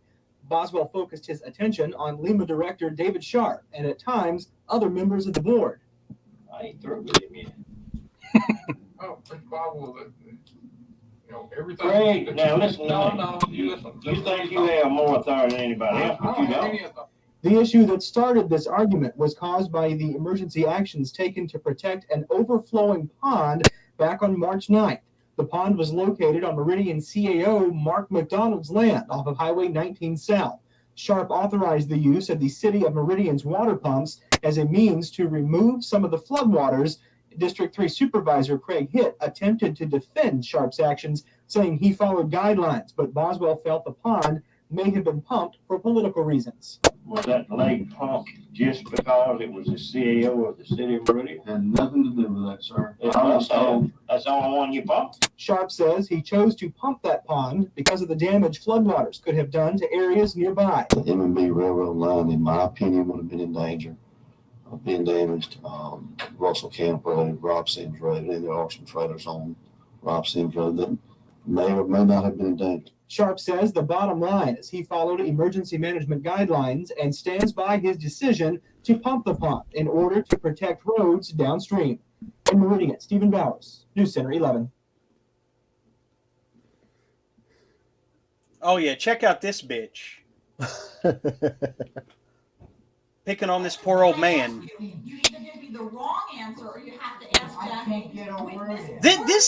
Keep in mind, this is happening in city councils and town halls all across America right now. And they all have their little backstories and their little histories dating back to the 80s, 70s, 60s, and all these little family feuds and, all these different, causes clashing. And, it's amazing, and some are more left dominated and some are more right dominated. And it's just amazing to watch, how petty and yet how resourceful they can be in fucking each other over, This isn't an embarrassment. This isn't an embarrassment. That the elected leader is getting. I'm not getting away with it clearly. Yeah, because you guys have already made all your decisions and you're not really interested in what I have to say. This is not the way public law, township governance is supposed to operate. Brian, you are not suited to the position of Assistant Secretary Treasurer. You are not, absolutely. You are not. You don't know how to use email. You have not created Boomer. Huh? I'm kidding. I love boomers. You have not pled for this outstanding debt. I mean, how does this in any way, your performance is not consistent with that role? You're not really giving me a very valid platform. This one's less funny and more infuriating. Yeah. There's a lot of things that are being swept. That's the kind of bitch that like you just like stamp her forehead with, defective, damaged goods. I mean, geez. Things that are being swept under the rug here tonight. Out of order, Christine. I'm not going to deal with you if you're going to keep this up. Yeah, the term for that is a Karen. Is it? Yeah. Yeah, the bitch that is just like, no matter what, she's going to speak to the fucking manager. Well, here's what happens to her, Miss Griffin, at a later date. Discuss removing Supervisor Christine Griffin. Aw. But she's more suited for the position, Brian. Come on. Dear supervisors, please be advised at our regular meeting on May 6th. Simple statement. Like, she's awfully quiet now. Did you see her choke back tears there? Yeah. One comment, our engineer Turn it up a little bit. That's as high as it'll go. Well, then I'm going to excuse myself for the meeting, and when we get back to recommendations from Conference,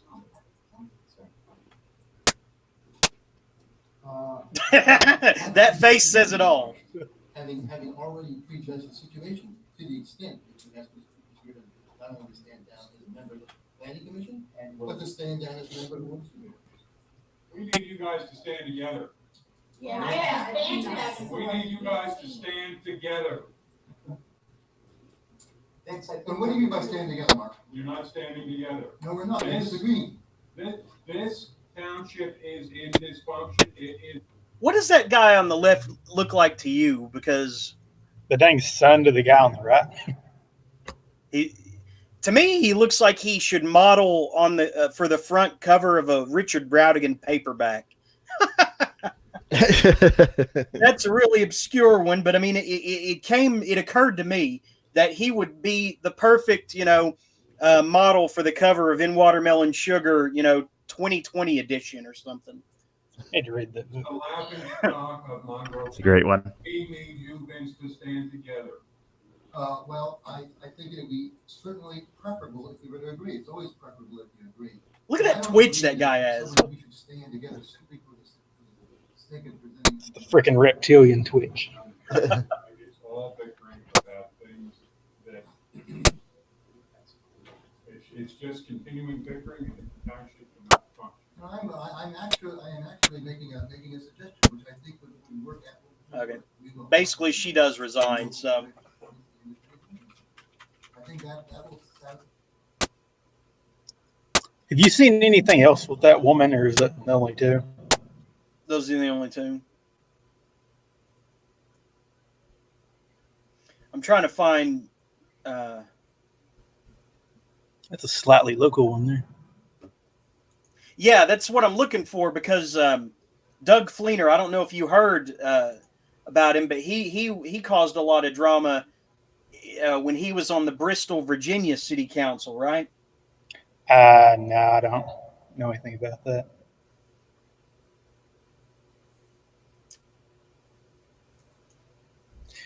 Similar topic. Have you ever looked at this? I don't even know if it's still around, but that old site Topics with an X, where people would just gossip about like anything related to the small town. Like each town had its own Topics website.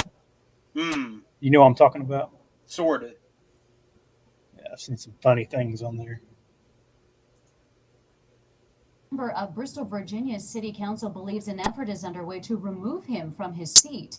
Doug Fleener is in the third year of his first term on City Council, but he gained attention across the region for being among the whistleblowers who helped federal prosecutors take down several high-ranking employees at Bristol, Virginia Utilities during a years-long federal corruption investigation. I actually found this guy pretty compelling when he would argue with him. Tens of millions of dollars in mounting city debt created by the Falls retail development. Jackie Nabusco spoke with Fleener today, who said he believes his outspoken personality is prompting backlash from fellow council members.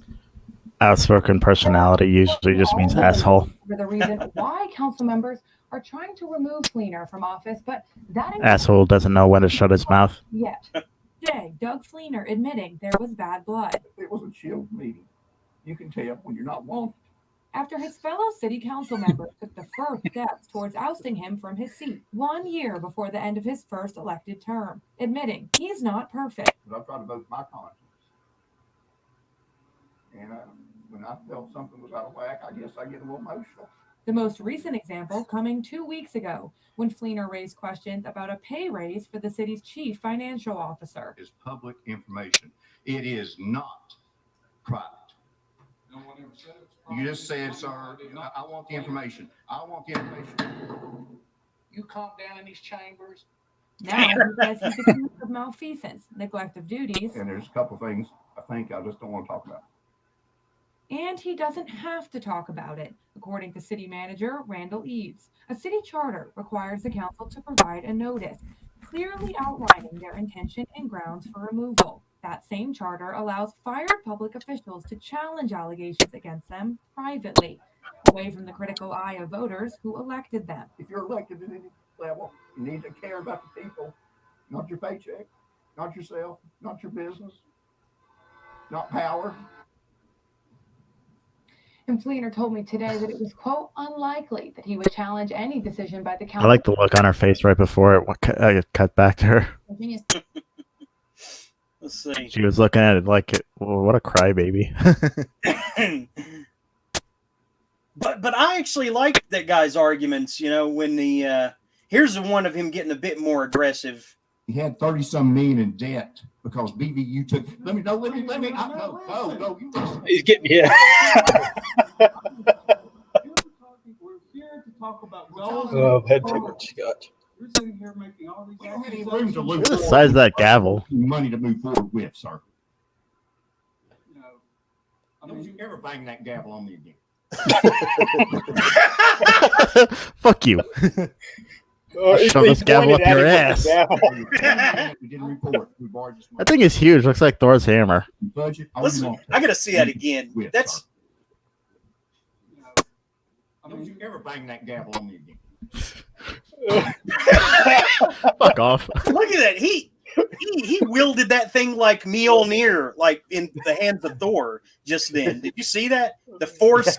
It's like he got some like hang time on that, some velocity. I mean, you know. I'll come over here with this gavel and I'll beat your ass. Don't you ever bang that gavel on me again. Bitch, I'll bang this gavel on your fucking forehead. Oh! And I told you the statistics. So we're 20 million that we didn't report when we borrowed this money, Mr. Hartley. And you can sit here and you can budget all you want to. And you can bang that gavel till the cows come home. That was last week's meeting in Bristol, Virginia. City leaders meeting again tonight, where they hope things will go a little calmer. Last week, things got heated when Councilman Doug Fleener on the left brought up the city's $20 million debt.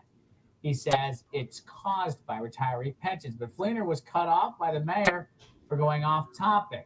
Pension liabilities are expected to be on tonight's agenda. See, it's moments like that that make me want to actually attend city council, you know? And with my luck, if I tried going to gawk at that, it would be like the most boring thing ever. Yeah, that's the risk you run with these things. However, if I were to attend a local city council, it would not be in Blountville or Kingsport or Bristol, but it would most likely be here because these people are fucking crazy. I would probably go to Mount Carmel nearby. Where is that? Near Church Hill. Oh, okay. In our area, yeah. Man, I could probably pick any place in this video and it would serve me well, but can you hear that? Can you turn it up? I can't hear it. How about now? No. It's a little better. Regarding changes in policy. Okay. The recent emotional outcry has Can you hear? threatened me. A little bit. Barely. A little bit better. I think it has to do with the way it picks up.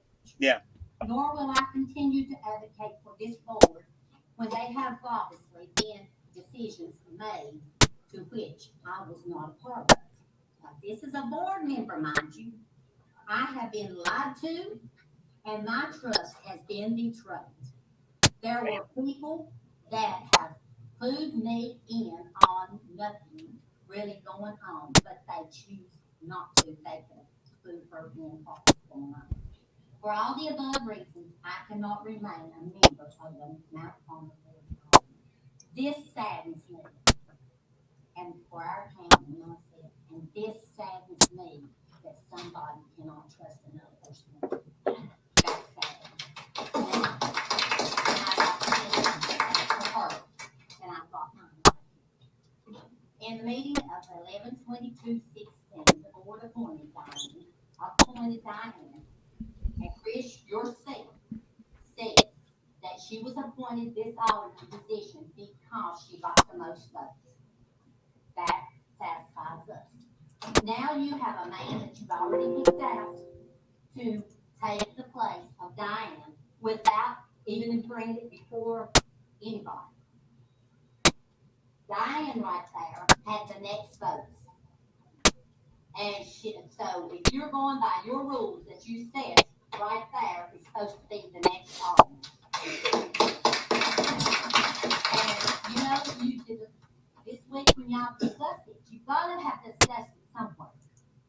You violated the sunshine law, but that's nothing new to you all for violating the sunshine law. And so I'm telling you, and anybody in here that would like to see this woman right here go into possession of Alderman, stand up. Stand up.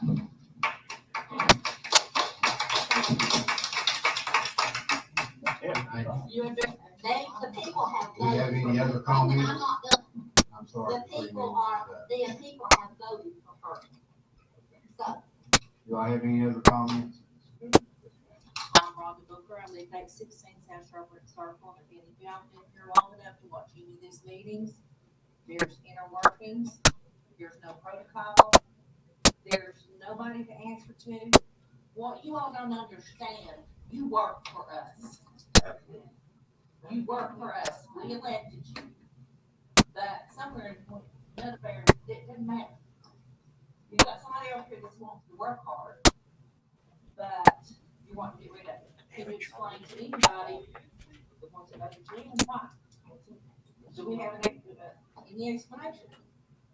Will we have any? Because we know a lot of people sitting up here, nobody's perfect, have done a lot worse than what this gentleman's done. Do we have any other comments? Yes, sir. James Roden, 144 Minutes Range Lane, Oklahoma, Tennessee. What? I would like to ask Chris a question, and I know you ain't gonna answer me. Because just like they say, you never answer anything. We can bring up anything that we want to bring up. You personally, how can you feel like standing up tall and being our mayor when you've done things that you know were wrong, you've been caught in it, you're crook, okay? Well, that's my honest opinion, okay? Everybody's got an opinion, right? So, just like they said, this is the most dishonest bunch of people around here on this board that I have ever seen and dealt with in my entire life. I mean, it's just the way it is. Why can't we all get along? Why can't you all do what we like things done at some point in time, instead of beating around the bush, meeting together secretly? I mean, which council members are not supposed to do, by the way. I don't know if you guys are hearing this, but he said they're meeting secretly. Council members are not supposed to do that. Can you hear what's being said? Kind of. I missed that, and yeah, them meeting secretly. That's suspicious to say the least. Mm-hmm. Come out and speak up. You know what I'm saying? It's probably the accents that make it hard to. Is that it? Or, so I've got the volume up pretty high on everything, pretty much. So the bottom line is, we're the one that put you folks in here. Now, as far as I'm concerned, I wouldn't vote for any of you. Right, except that right there. That's exactly right. Right there is the one I'd vote for. I mean, man, this town is getting such a bad reputation.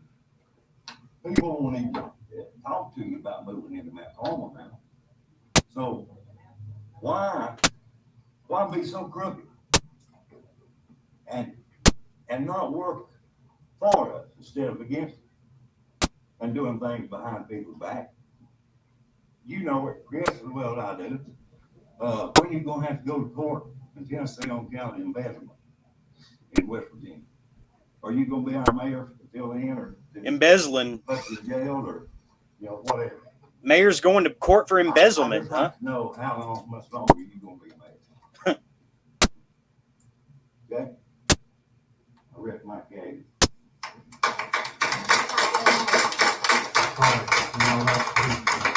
Yeah, when you tip your hat like that, you know it's serious in Tennessee. the rules. You're not following the rules. Now here we go. Here's the fireworks between these two, because listen to the bombshell she's about to drop, and I pray to God that you guys can hear it because it's good. You have not followed any rules. There's another down plate. Janice Day, Library Information Line. And I will make a comment about the renters, this group of people who go to the board. We have an elected board, mayor and all, it's elected the people. I didn't catch it. What did she say? Yeah, I'm fast forwarding to the better parts, the juicy parts. Because those ladies haven't been kicked out yet. That's what I'm looking for when they get kicked out. That's the exciting part. An ordinance. The way the statutes are organized. Yeah. Members, this has come up in the last. And Ask you to leave one time I am out. outside the building. I am out. I am in and explain to you all what he's done about not having no, lights, driving, Wait a minute. We did go. I don't like discussing salaries. Is our fire chief here? Here's where they get kicked out. I have set back. All right, this is a good part. One decision.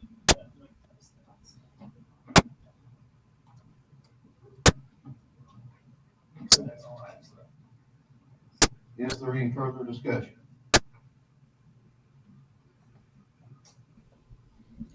No further discussion. Discuss city administrator employment.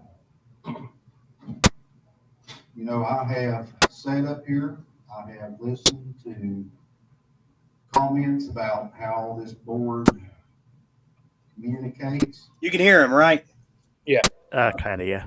I have sat back and watched this board become a great board. We're working great together. We're working great with the community together. It is a city manager's job to work with its board members, work with its mayor. I have been presented a budget that is roughly $800,000 plus in the red before we even start cutting on. That's no projects included in on that. Am I correct? Here's the budget. It's his responsibility. He's working with me on that. Don't need to stop blaming him for all problems. I mean, how can he be responsible for the debt? I've got the floor right Okay. Especially when you fired him, he got $20,000. now. Can you step out, please? Since you can't be quiet. I've got the I floor. didn't have a warrant. Please step out.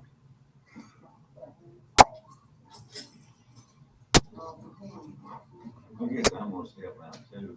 Yeah. Jennifer, Fire Run him out, to feel Seabold, sorry and for then you. $1,000 goes to your friend, Carl's girlfriend.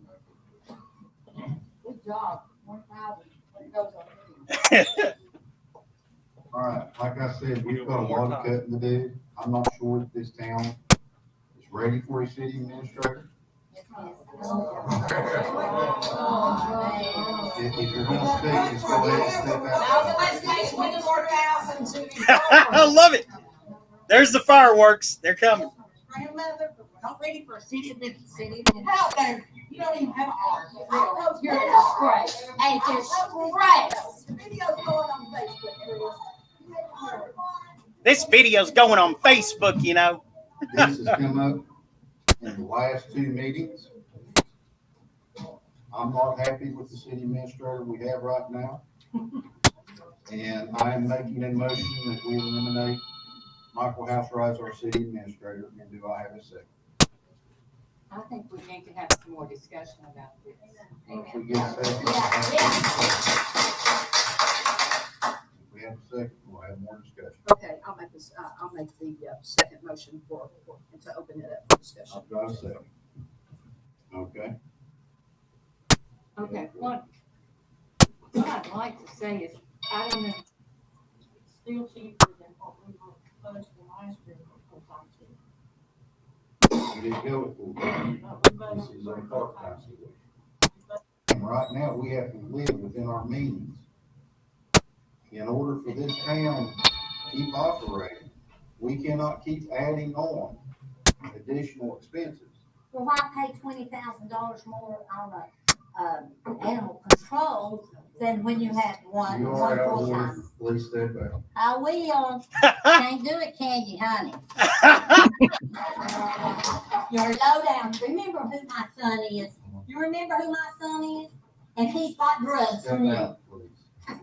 Did you guys hear that? Did you hear that? Did she say he bought drugs from you? Yes. What did he say? He said, and he got drugs from you. Oh, You wow. know- You know who my son is, and he got drugs from you. Oh, wow.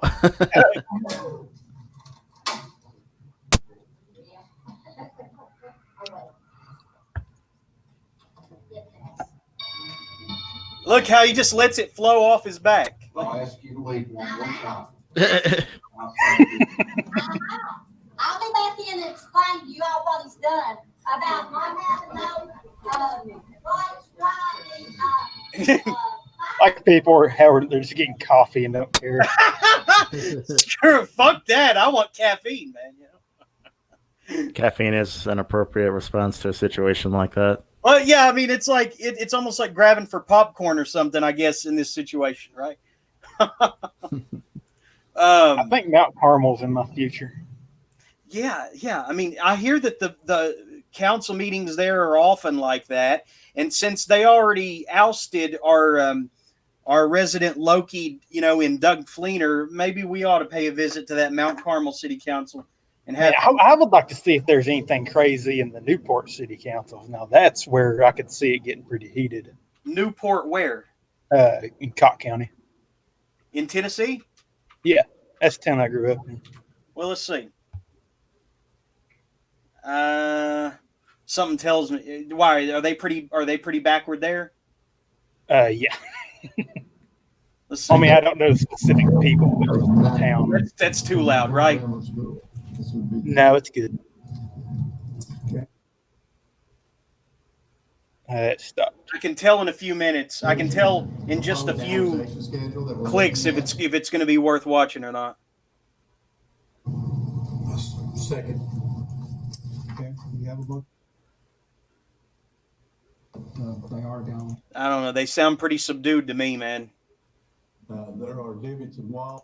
Doesn't sound like it's going to be worth our while. Okay, dude with the ponytail now in his 40s. That that's not going to be worth exploring. Maybe I'll look for that one another time. Let's see. Oh my God, there was a really good one with this guy that sounds just like Randy Savage in a city council meeting, but I got to track it down real fast. Hang on. He sounds just like Randy Savage. Talk amongst yourselves for a second. Have you ever been to any city council meetings anywhere in Iowa, Ben? No, I haven't. I live in Des Moines, so and the capital is like just right down the street from me.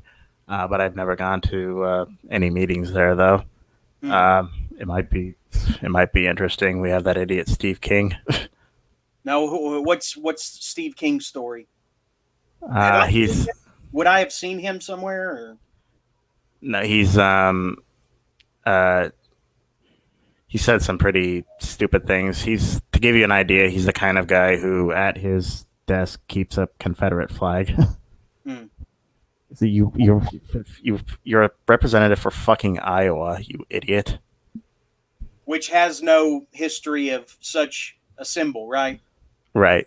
I don't know a lot about the Civil War, to be honest. I don't dwell on it like a lot of people on both sides do. So, yeah, I understand that. Like, if you're actually like from the South, I kind of understand it. But if you're someone who doesn't, who is from a state like, I don't know, New York or Iowa, who has a Confederate flag, it's just I just don't know what to say. It's pretty clear you just view that as like a as like a white person thing or something. That's the only thing, a conclusion I can come to. Hmm. Okay.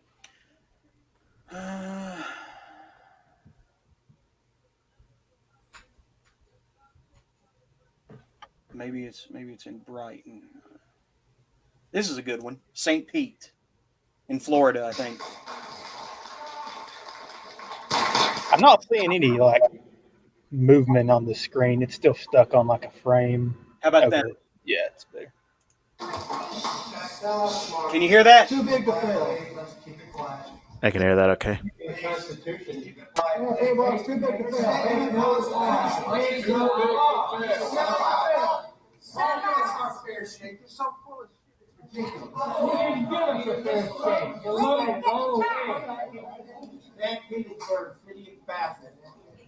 Why don't you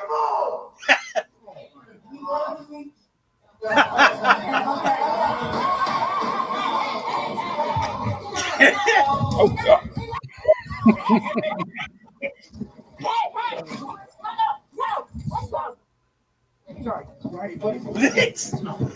Look at that. That's some MMA. Okay, this deserves a replay.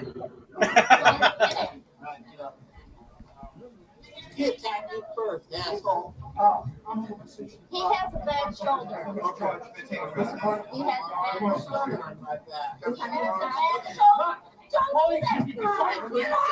It's weird. It's not playing for me. Wait, what? I can't see anything that's going on. I can hear it, but nothing's moving. You're not seeing anything? Yeah, it looks like it's frozen on my end. I can see it. Weird. Stop it, you're gonna break his shoulder. You're gonna break it? That's fine. Anything you want to say? Yes, I do. The city of St. Petersburg violate. I'll try refreshing. Maybe that. What about now? Is it moving now, Ben? It's still not, which is I can still see the our icons moving fine, but the screen isn't. Huh.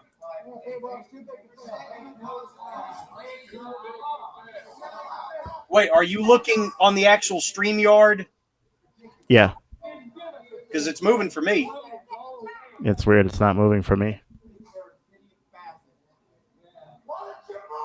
So what happens is this guy in the audience, this guy here says, "City of Fascists," the guy in the red shirt. Then somebody over here in a Hawaiian shirt that almost dresses like a tourist says, "Why don't you move then?" You know? Then this guy turns around and says, "Hey, why don't you eat shit?" And then the guy gets up, he's clearly provoked now. He's doing the whole, put up your dukes, thing.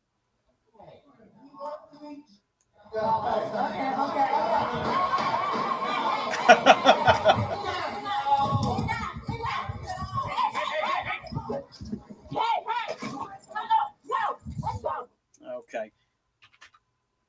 I can't believe I might not be able to find that one with the Randy Savage dude, because that was the best.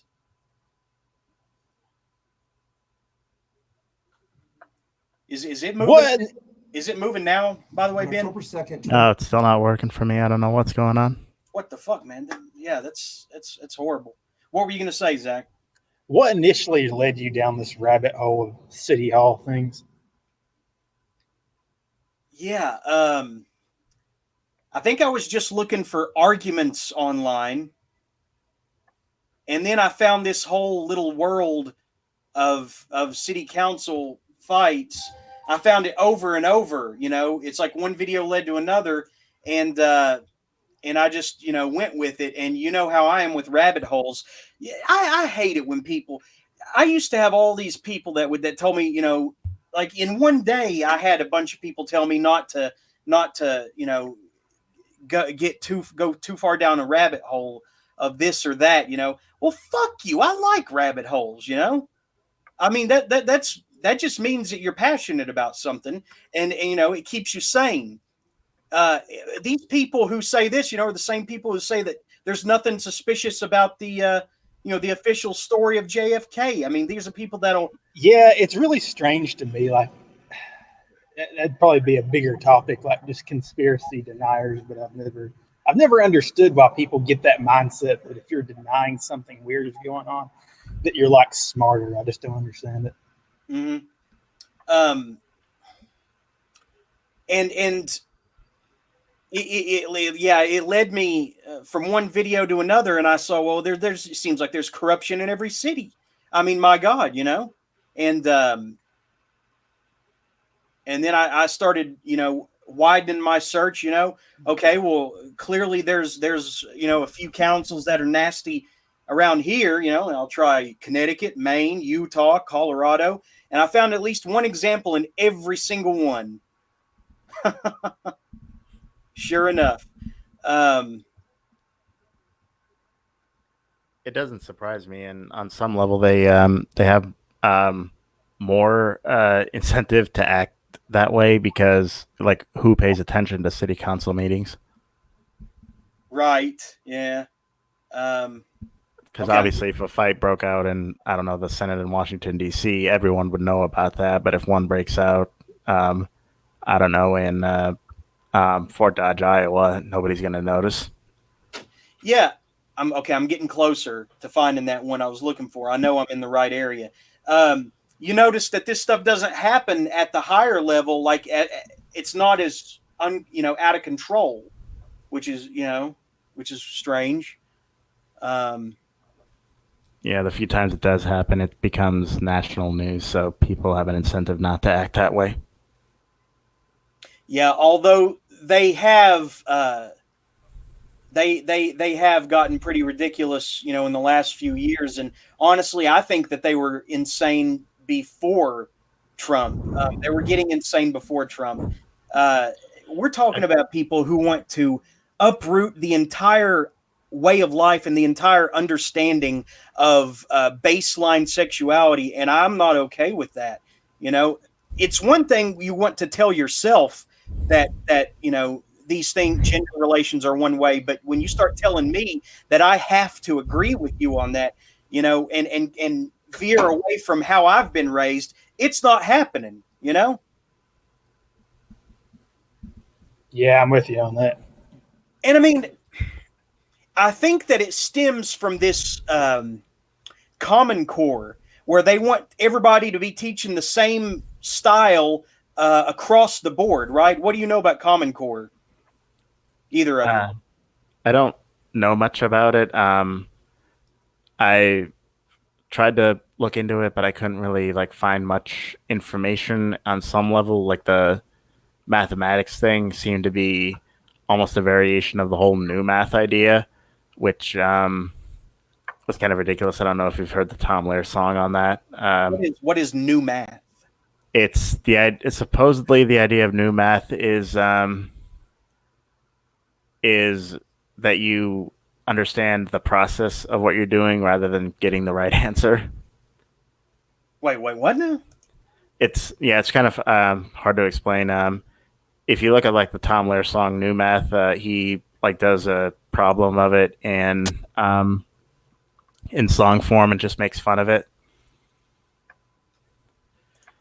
What is a new math problem, so to speak? I mean, it would be so you have a 3-digit number subtracted from a 3-digit number, and they also would, in addition to doing the problems in, I guess, base 10, like how most numbers are, they would do problems in things like base 8 and so forth, which is something that I don't know why someone learning basic mathematics would need to know. I don't know what you mean by subtracting 3-digit number from a 3-digit number. Like a 525 minus 328, something like that. Well, I mean, you can do that in regular math, though. Yeah, but they have a different process for getting it. Like when you write out the numbers and then you okay, so you can't take 5 from 8, so you have to take this number and make it 15 and do that. Why can't you take 5 from 8? Or you can't take 8 from 5. I mean. Oh, okay, yeah. I got that turned around. Sorry. I found the Randy Savage guy. Hallelujah. Tell me if you can hear this all right. Yeah, the screen's still frozen for me. But you can hear it, right? Yeah. I can't hear it. Are you serious, Zach? Yeah. Can you hear it now? Yeah, barely.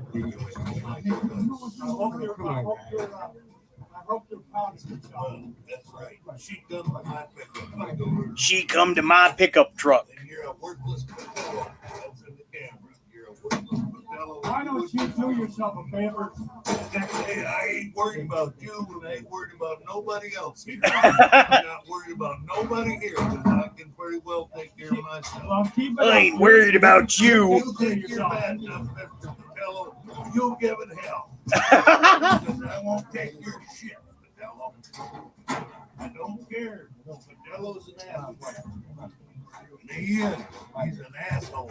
Door's right there. The lady came over to my pickup and tried to ask me where the symbol of the things I got from my pickup was, where I got them. I said, I can't believe you bitch, you come over here to ask me where I got these things on my pickup.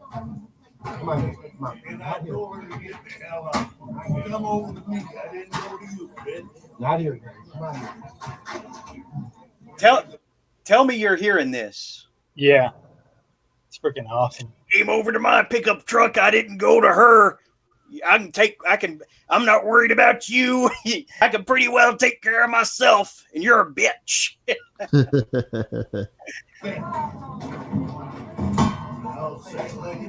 I'll say it like it is. You're a bitch. Sort of confused about the context, though, like what's going on. See, that's the thing. You don't need to really know the full context to enjoy these. Just watch the beautiful chaos unfurl. You know, it's like awakening a more petty Cthulhu. I just like it for the sheer chaotic nature of it. You know, I can kind of fill in the blanks later. You can clearly tell who's the good guy and bad guy usually. That's another thing that's amazing about these. You know, the shades of gray are neutralized, and the hero and villain are more clearly outlined in these. And I think that's amazing. Because a lot of the times it's just random people filming. It's not, media casting one or the other as the hero and villain. It's just, it happens organically, which is fascinating. Maybe I should write some kind of novel or anthology just about city council meetings. I don't know. Some kind of gonzo journalism hybrid. Yeah. Yeah, or like a novel where city council meetings turn into wrestling matches, or they basically are wrestling matches. Or sword fights or something. Yeah, you could combine your love of wrestling with this kind of thing. I'd rather see city council meetings and laser tag come together. Well, you can't get hurt in laser tag, Maybe if the lasers were real laser tag. Yeah. Just actual like guns and swords involved. Just because we're already pussified enough. We need like real weapons. Yeah. What do they call that? The knife that's at the end of a gun when they get close enough and you're out of ammo. Is it a bayonet?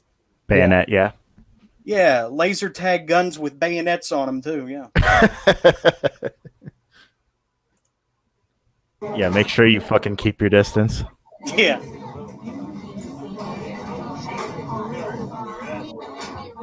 So you really can't see that, Ben. No, it's just like frozen on that. Go to that link I sent you in chat, maybe in a separate window, so you don't exit out of here. But and Zach, please tell me you can hear this though. Yeah. Okay. Because he's got a great Randy Savage voice going on. I mean, clearly, he's in the early stages of emphysema.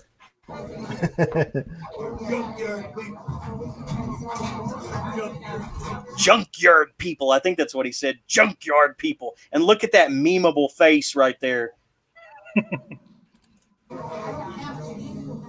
He's getting out of frame, man.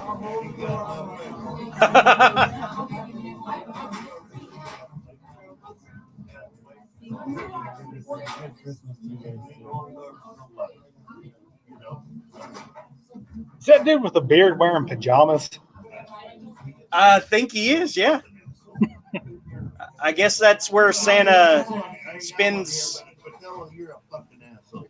Patello, you're a fucking asshole. Yeah.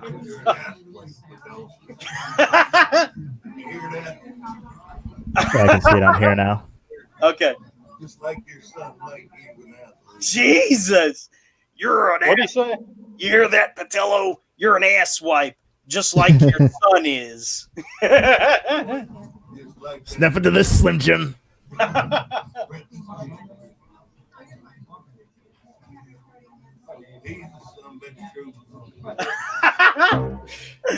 He's the son of a bitch.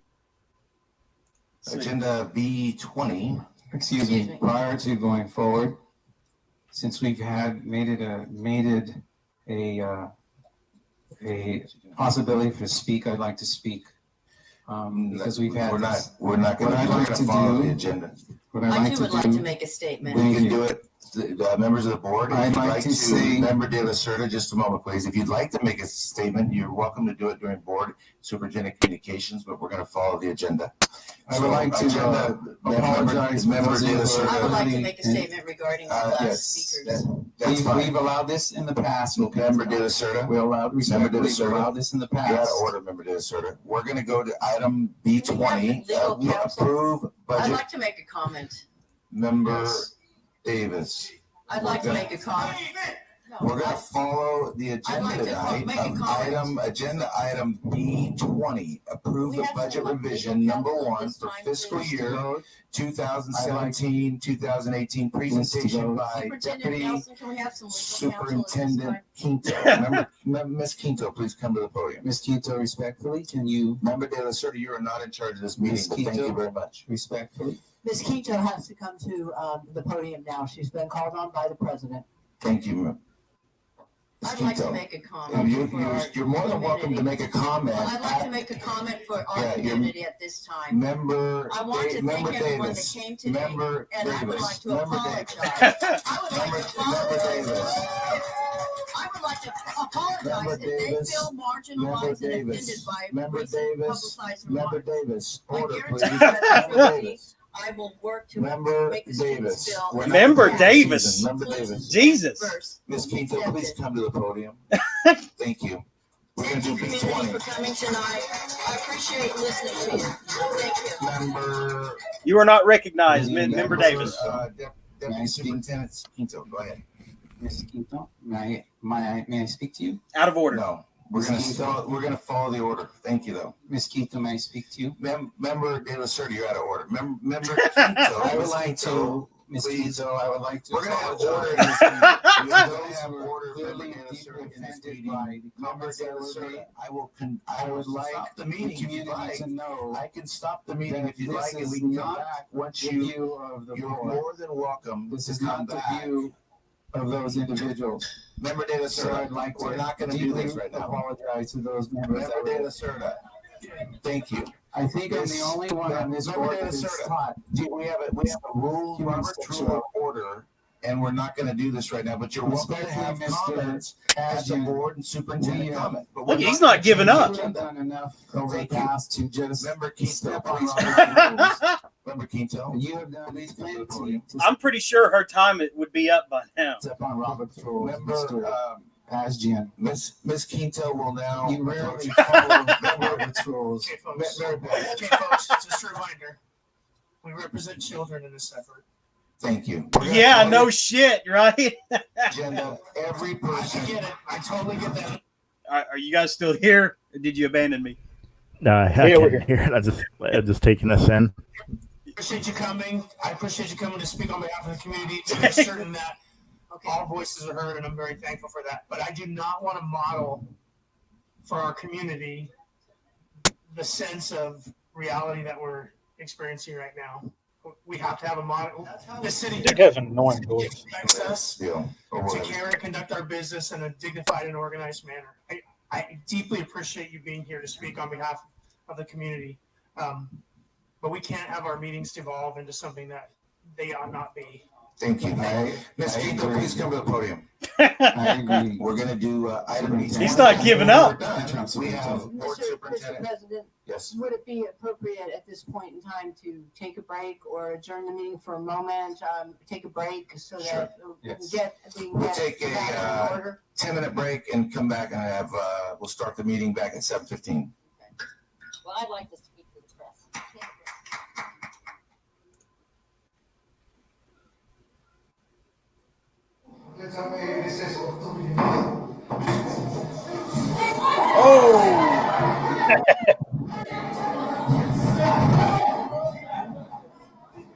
That didn't take long.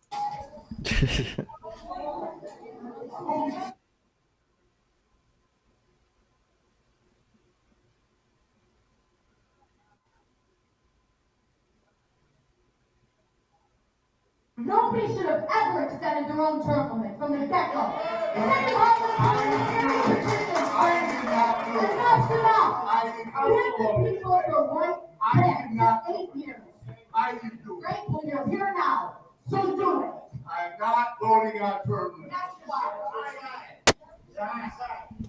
We have a motion. This is unfinished business that this meeting adjourns. Do we have a motion? This is unfinished business. There's still a motion. There we go. Voted on. Okay.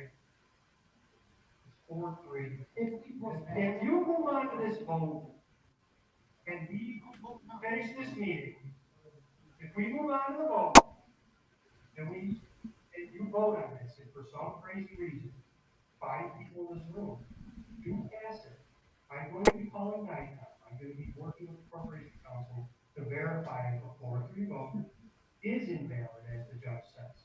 And that's what's going to happen after this meeting. Mr. President, I actually will agree with that. How about that? So you guys have a quick exit. Have you guys heard of Eric Mays? No. Flint, Michigan. Oh. This guy has been arrested so many times at his own council meetings. It is impressive. Get the hell away from me. You don't attack me across my head, and I'm going to tell you what, I want this sent to the police. You ain't cracking me across my head. Well, you ain't going to threaten nobody, no public meeting, because your man don't want to answer an easy question. I'm going to make a promise to you. Is it supposed to be moving? I think I might be frozen. Is what?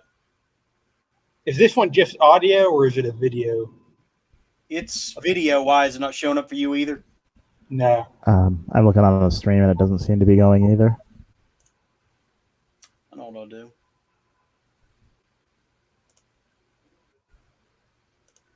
Maybe I'll start over with it, and that will fix it. And if not, maybe we'll move on and go over a few other things and wrap this up. But how much longer you guys got? Do you want to start heading towards the finish line, or you got a little bit more time? I got time. Okay. Yeah. If either of you need to go, it's not going to hurt my feelings. I just like to do this, on Sunday when I've got some time and don't have to wake up early the next morning. So, but if you guys ever need to bow out early, it's not going to hurt my feelings. This is just a hobby, so just a hobby, just a side thing. But yeah, let me try adding it fresh again and see what happens. What about now? Ben? No, nothing is showing. Zach? Nah, it's just black. Okay. Well, I'll throw in the towel on that. Who knows what happened, but anyway, that was fun while it lasted. I'm sure it'll probably work next time. I don't know. Wait. Okay, let me try one more time here, and just so I'll know in the future. All right. Now? Yeah. Oh, it's actually working now. All right. So you want to go go through with a few more of these guys? Or? Yeah, we can do a couple more. Okay. Let's see.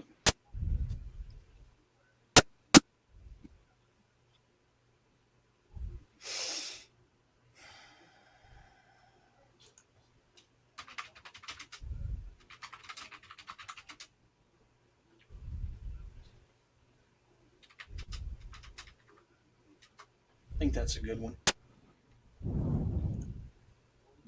You're breathing. It's to you. One of you guys is breathing really heavy. Are you okay? Oh, sorry, I'm holding the mic too close to my face. Oh, okay.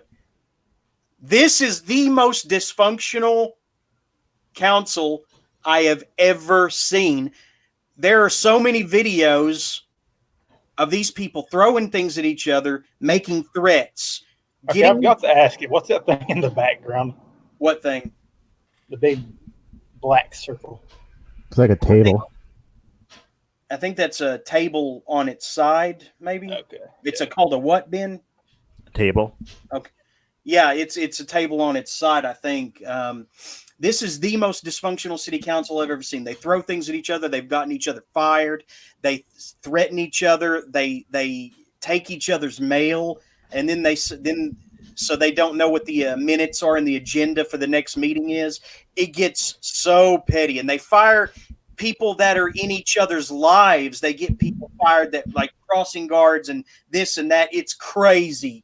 They one time they fought over the air conditioning when one of them had the air conditioning turned off so that the citizens would get hot and not want to stick around for the end of the meeting where they were going to be voting or speaking about something really serious. So this borough definitely wins craziest city council, and you'll see why here in a minute. Here we go. It's still they're still moving, right, guys? Yeah. Okay. Yes, Ben? Yeah. It's a letter that you guys requested for a meeting. They never had the meeting. I know the meeting never happened, but why was only a select council people asked to sign this letter? I don't know. 4 people wanted to have a meeting, and the proper procedure is to ask the council president. Without you speaking, Well, that's the problem here now. They can't speak. That's not the You have to problem speak. here. That's not the problem here. Who called this meeting for today? Patricia, You know, we went Under the advisement of John McLean. Oh, okay. I had which was supposed to be earlier. The reason I asked, John, we went through this last week. These guys run on council. We had a meeting on December 31st at 11 o'clock in the morning. And we didn't have a quorum. So the meeting was held at 9 o'clock on New Year's Eve. Well, the reason we had to have a meeting was because I understand. we need to adopt the ordinance for the Yeah, we gotta tax. get the I taxes. know. Collect money, I know. Your meeting last year was. Go look at the 500 block. Here we Have go. somebody else to do it right now. Sometimes they have little lulls that you have to fast forward through to get to the good stuff.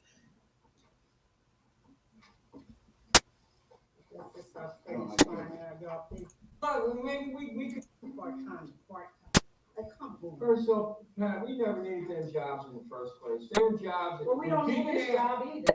You know what? Maybe we could discuss that, Pat. But you want to go against the simplest little things. You want to create an argument about, and that's not my style. Well, but that's first what of you all, do. Fred, no. How do you kick somebody that's already down here and don't study fucking kicking? Who's that? The part-time people that don't even make what the goddamn crossing guards make, and all you want to do is cut down. Cut the crossing guards thing. Crossing guards make right. I'm not talking to Well, you. the thing about the crossing guards, you can't cut the crossing guards out. You can't do that because the crossing guards gotta be there for these kids. And highway don't, and receptionists don't. Run down We do not owe Tracy Bell a living. We Okay? don't Tracy owe Bell, get over that doesn't do his job. Go look at the 500 block report. No, it's not personal. It's all personal and racial. Because of you. You're raising hard on everything.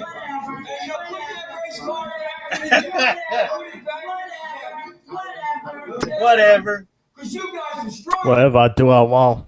That's right, you did. You were strong. You went along with it. Here we go. $500 tax increase. A $500 tax increase. So all your friends from Philadelphia I'll bet you don't have any friends. you brought the top back to take a juvenile in a jail cell with his handcuffs on, and you voted him back and gave him $8,000. Did you hear that?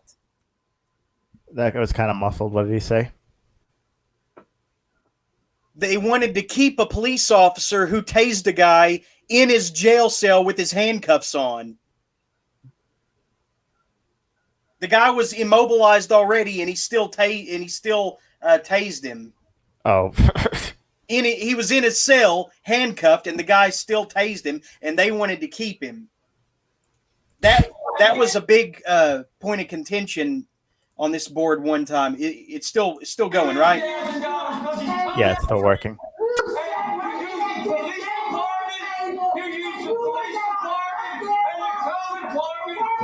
Oh, that woman in the background. So funny. You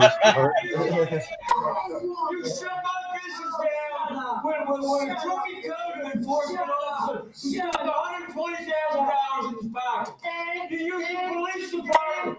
You use the police department to go against political opposition. Okay. Oh, you did? You approved of it? You approved of it? What are we waiting for? So what? I approved of what? That's bad. So what? What are we waiting for? The meeting was advertised for 11 o'clock. What are we waiting for? Start the meeting. Oh, but you don't want to talk about the officer that you allowed to work here, and now we have a woman dead. That has nothing to do with Patricia, how dare you? Damn. Don't you ever do that.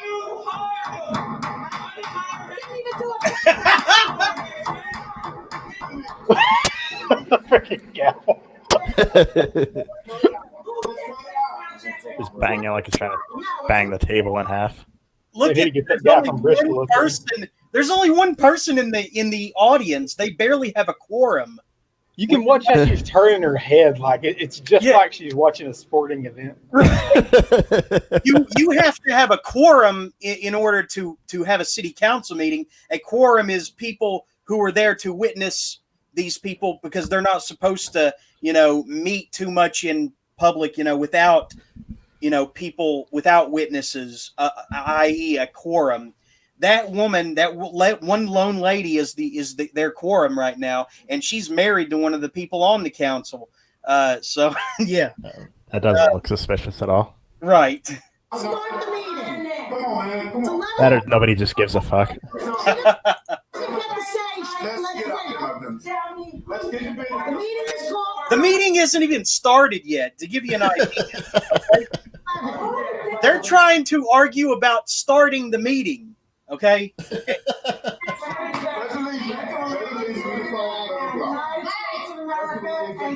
Republic for which it stands, one nation, Look at how they all came together to say the Pledge of Allegiance. I love, and then they go right back here. I never called this meeting to order. That's what you said. With liberty and justice for all. Fuck every single one of you. John playing is late. Y'all can wait for John. But Tona and Martha said you can't wait for them. People have to get back to work, Patricia. I said when John is late, we wait. I'm making a motion Two to people appoint are Paul coming Muser as from president of Colwyn Council. It's a coup. It's a coup d'etat. On the floor, seconded. Roll call vote Patricia Williams. I don't know what the motion is. I haven't called the to appoint Paul Muser as president of Colwyn Council. Look at that. They're in the middle of a coup d'etat to overthrow that woman at the end of the table because it's so vile and heinous. Call meeting because I did not call this meeting to order. Patricia And I Williams. need to straighten this out before it gets bigger. Okay? Patricia Williams.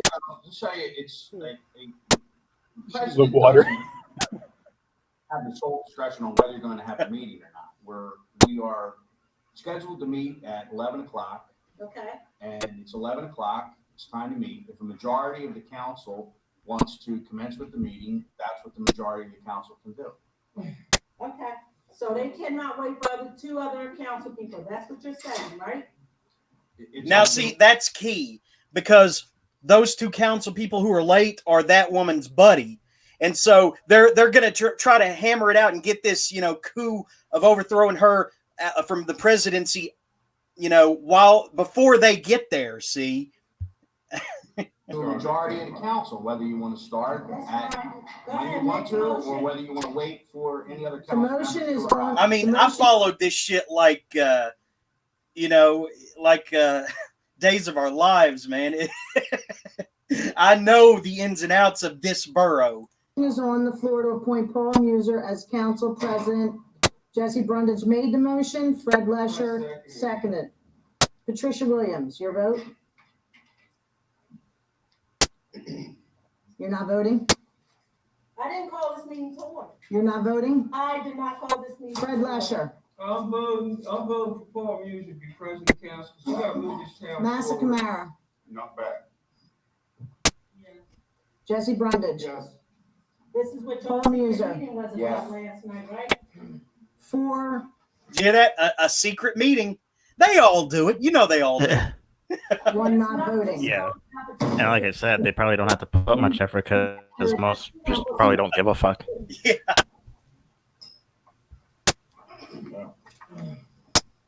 Well, I mean, how do you reinforce that in America, really? The whole Americans are not allowed, because they're on council, Americans are not allowed to speak to each other. That just seems odd to me. Like, outside of it seems kind of like a slippery slope to me personally, but I understand the intention behind it. City council meetings are pretty much governed by this book called Robert's Rules of Order. And I've never looked at it, but all this stuff is stringently outlined in that, apparently, and that's what they're all supposed to go by, is Robert's Rules of Order. I'm going to wrap this up after this one, I guess, concludes. And I had one story, and then if either you guys got to, hit the road, I understand. But I did want to tell one story before we wrap up. If after this, if you still got the time, right? Okay. Okay. Thank you.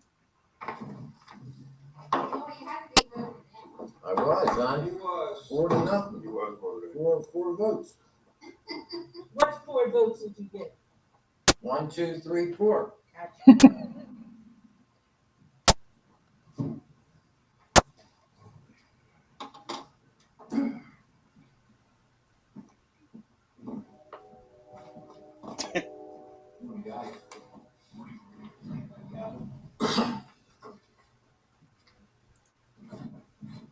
Every one of y'all coming out of politics. Patricia Williams. Yeah. Patricia Williams. So you're going to need to just keep the cat. You're not allowed behind the Yeah. council. You can't come up We're glad there. you're Pass the here, table man. there. Yeah. We're glad you're here. Patricia Williams. We know she's here. Mr. Lesher. What's that? Yeah. Roll call, Fred. Roll call. Oh, yeah, I'm voting here. Yeah, I make that motion. It was made in second, and we're having questions, Fred. And the public safety director. Can I have discussion? Any more questions on You this? said the mayor. Police chief and public safety. Yes, it And was a tell trigger. me, what did the mayor read? Okay.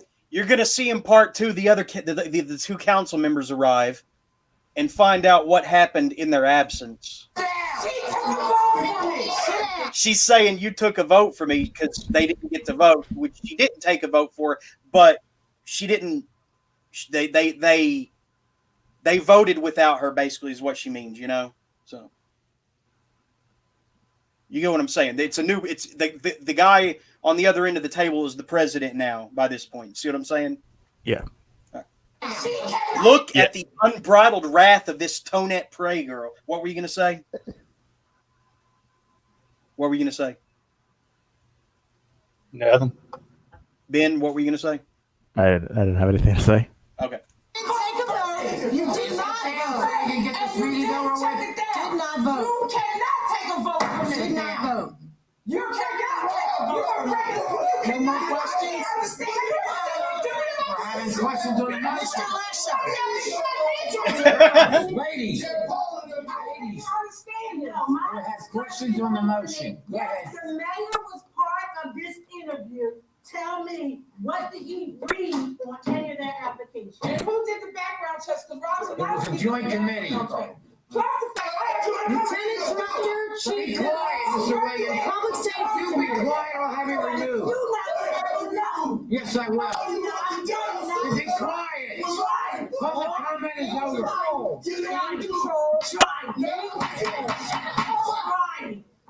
Any more questions? No more questions, you're in your Roll call vote. Mrs. Williams. Jerry. Mrs. Vaughn and Walker. No votes. Mr. Lesher. First election. Yes. Mrs. Kamau. Mrs. Kamau. To hire the police. Go ahead. Any more questions on the motion? Questions on the motion? Go ahead. Questions on the motion? Go ahead. Yes. Questions on the motion? Yes. Who? Right. Council's rights have been taken ever since this woman been at the table. We had a cop that was on suspension. He was terminated. He never came before council. His status has been since he was suspended. It took That's a not photo a motion. seven. That's not a question on the motion. It took a Yes, photo. question on the The motion is to hire 3 police officers. Question on that question on the motion only. That's not a question. Excuse me.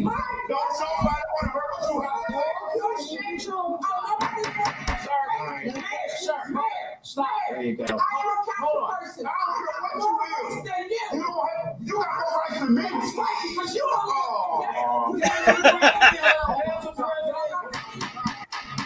Everyone stop. What you gonna do, Hills? You gonna come lock me up? If they doing it wrong? Isn't that what you do with your police department? Questions or orders? Any more questions? on the hire of our new Police officer. Mr. Chief Hills? That's not question on the motion only.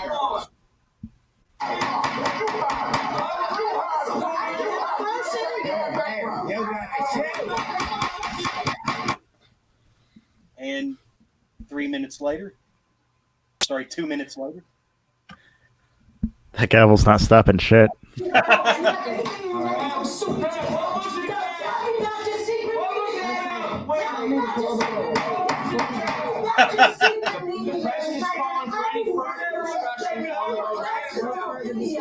was it about? You spent $8,000.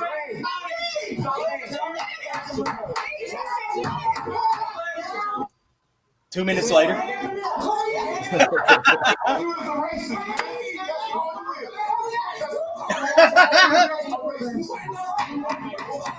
Any more questions?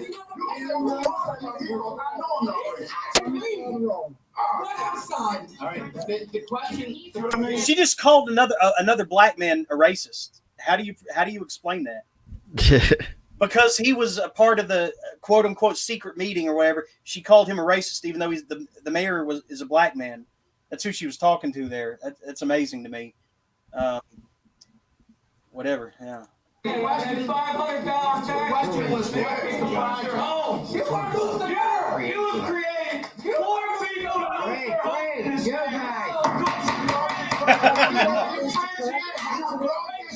Down to nothing, and now you're trying to cover it up. You cannot cover it up no more. I don't care what none of y'all have to say. You brought it down to nothing. I'm not backing away from you. Sit down. Sit down. I wish the camera would move over. What was that? I wish the camera would follow what's going on. I know, yeah. Yes, you do. I don't. This is my constitution. If they I don't care. Sit down. I'm not sitting down. There we go. In a minute, I'm gonna have you removed. Yes, I can. You want to bang? You want to bang? I don't care. Go ahead. You intimidated me. No. Yeah. Because that's your enforcer. No, he ain't. He's our police chief in this bar. Enforcer. We don't play the same game you play with the police department. All right. Yeah, right. Okay. Guess what? When's the last time you paid your mortgage? Right.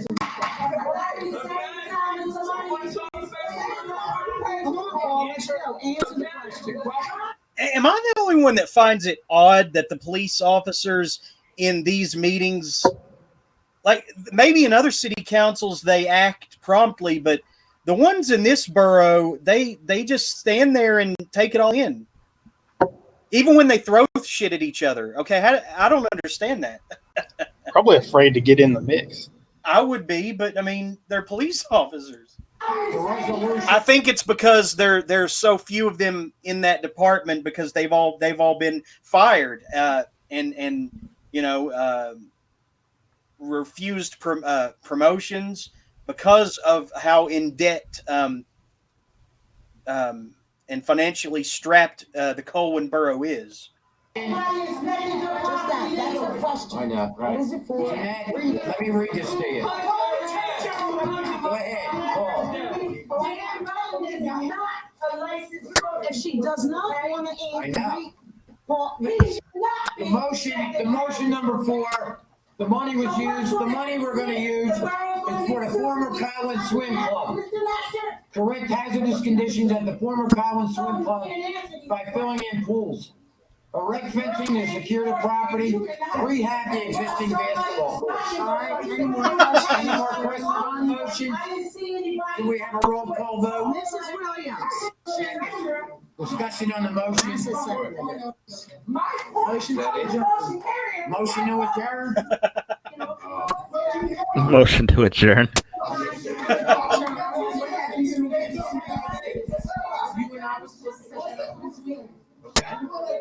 You never got back to that. To look at bank statements this week? You want to look at bank statements? I'm off the day tomorrow, Thursday and Friday.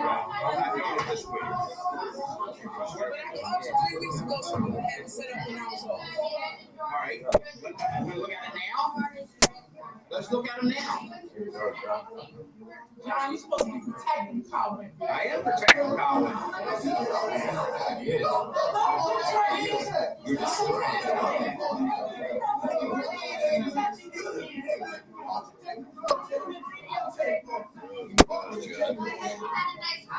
Listen, yeah, happy New Year. I'm Thursday. My schedule was John. My schedule was rearranged at the houses because of the 2 holidays. I usually go Monday, Wednesday, Friday, but I went Sunday, Tuesday, and Friday.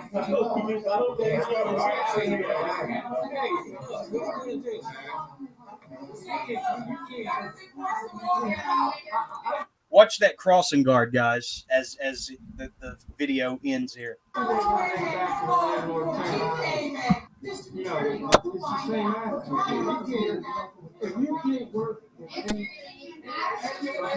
some are so malleable, you can't work with everybody. These people don't work with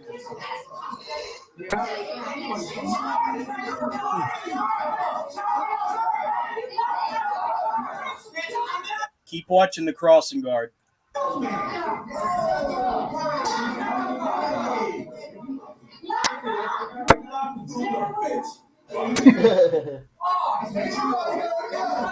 Did he spit in that guy's face? Either that, or he just called him a bitch. Yeah, that's what I know he called it. He said, "You just a bitch," but he may have spit too. But by the body language, it may have been. Yeah. Thought I heard him spit right after that.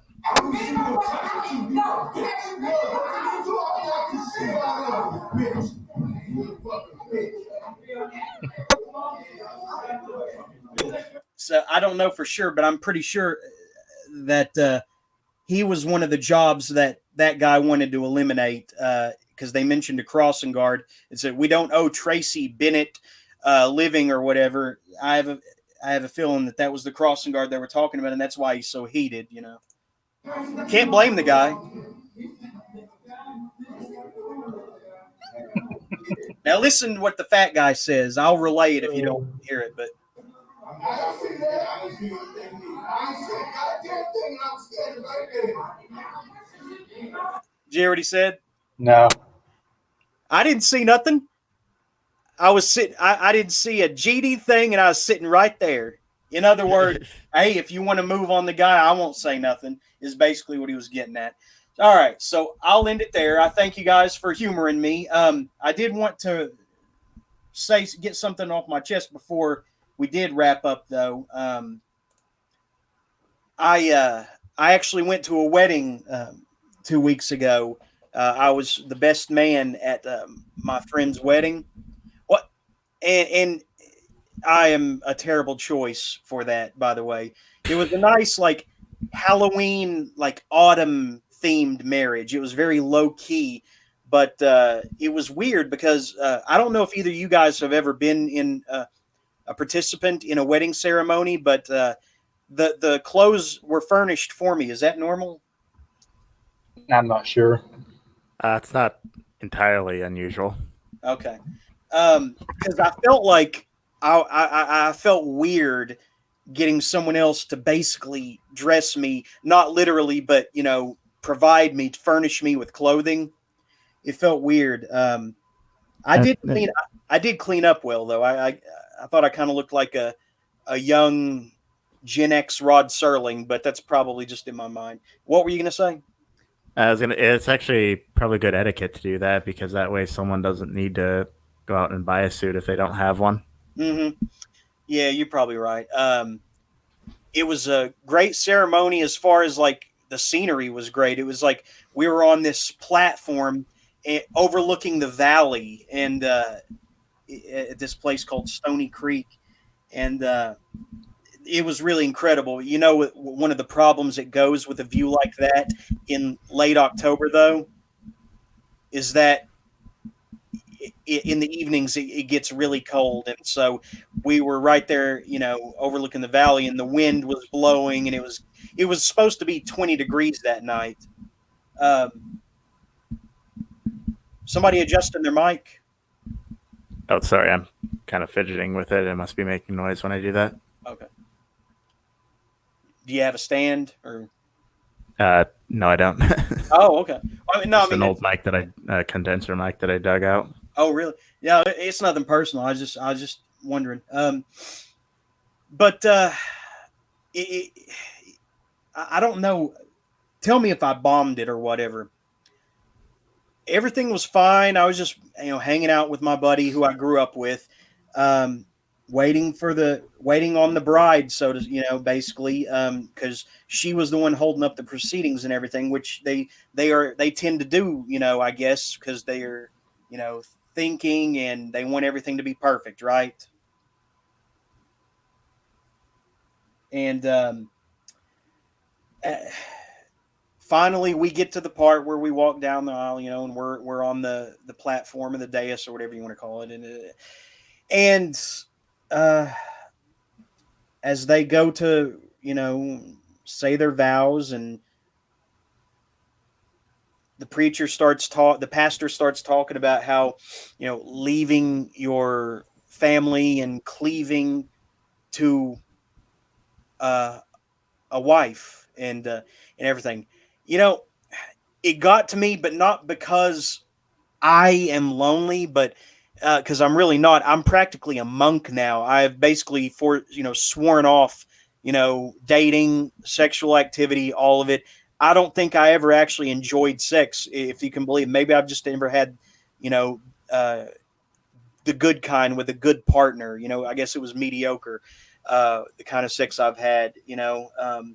And a lot of people give me a weird look when I say that, but it's the truth. I have had mediocre sex, and I think that's the only kind I've ever had. That's why I come off like a virgin, I guess, or, you know, in mom's basement, blah, blah, blah, you know, bunch of bastards who say that shit anyway. You know, who the hell gauges their entire life's worth by the sex they've had? You know, unless they're shallow people themselves. Anyway, It's kind of funny. People say that always never really have that much accomplished anyway.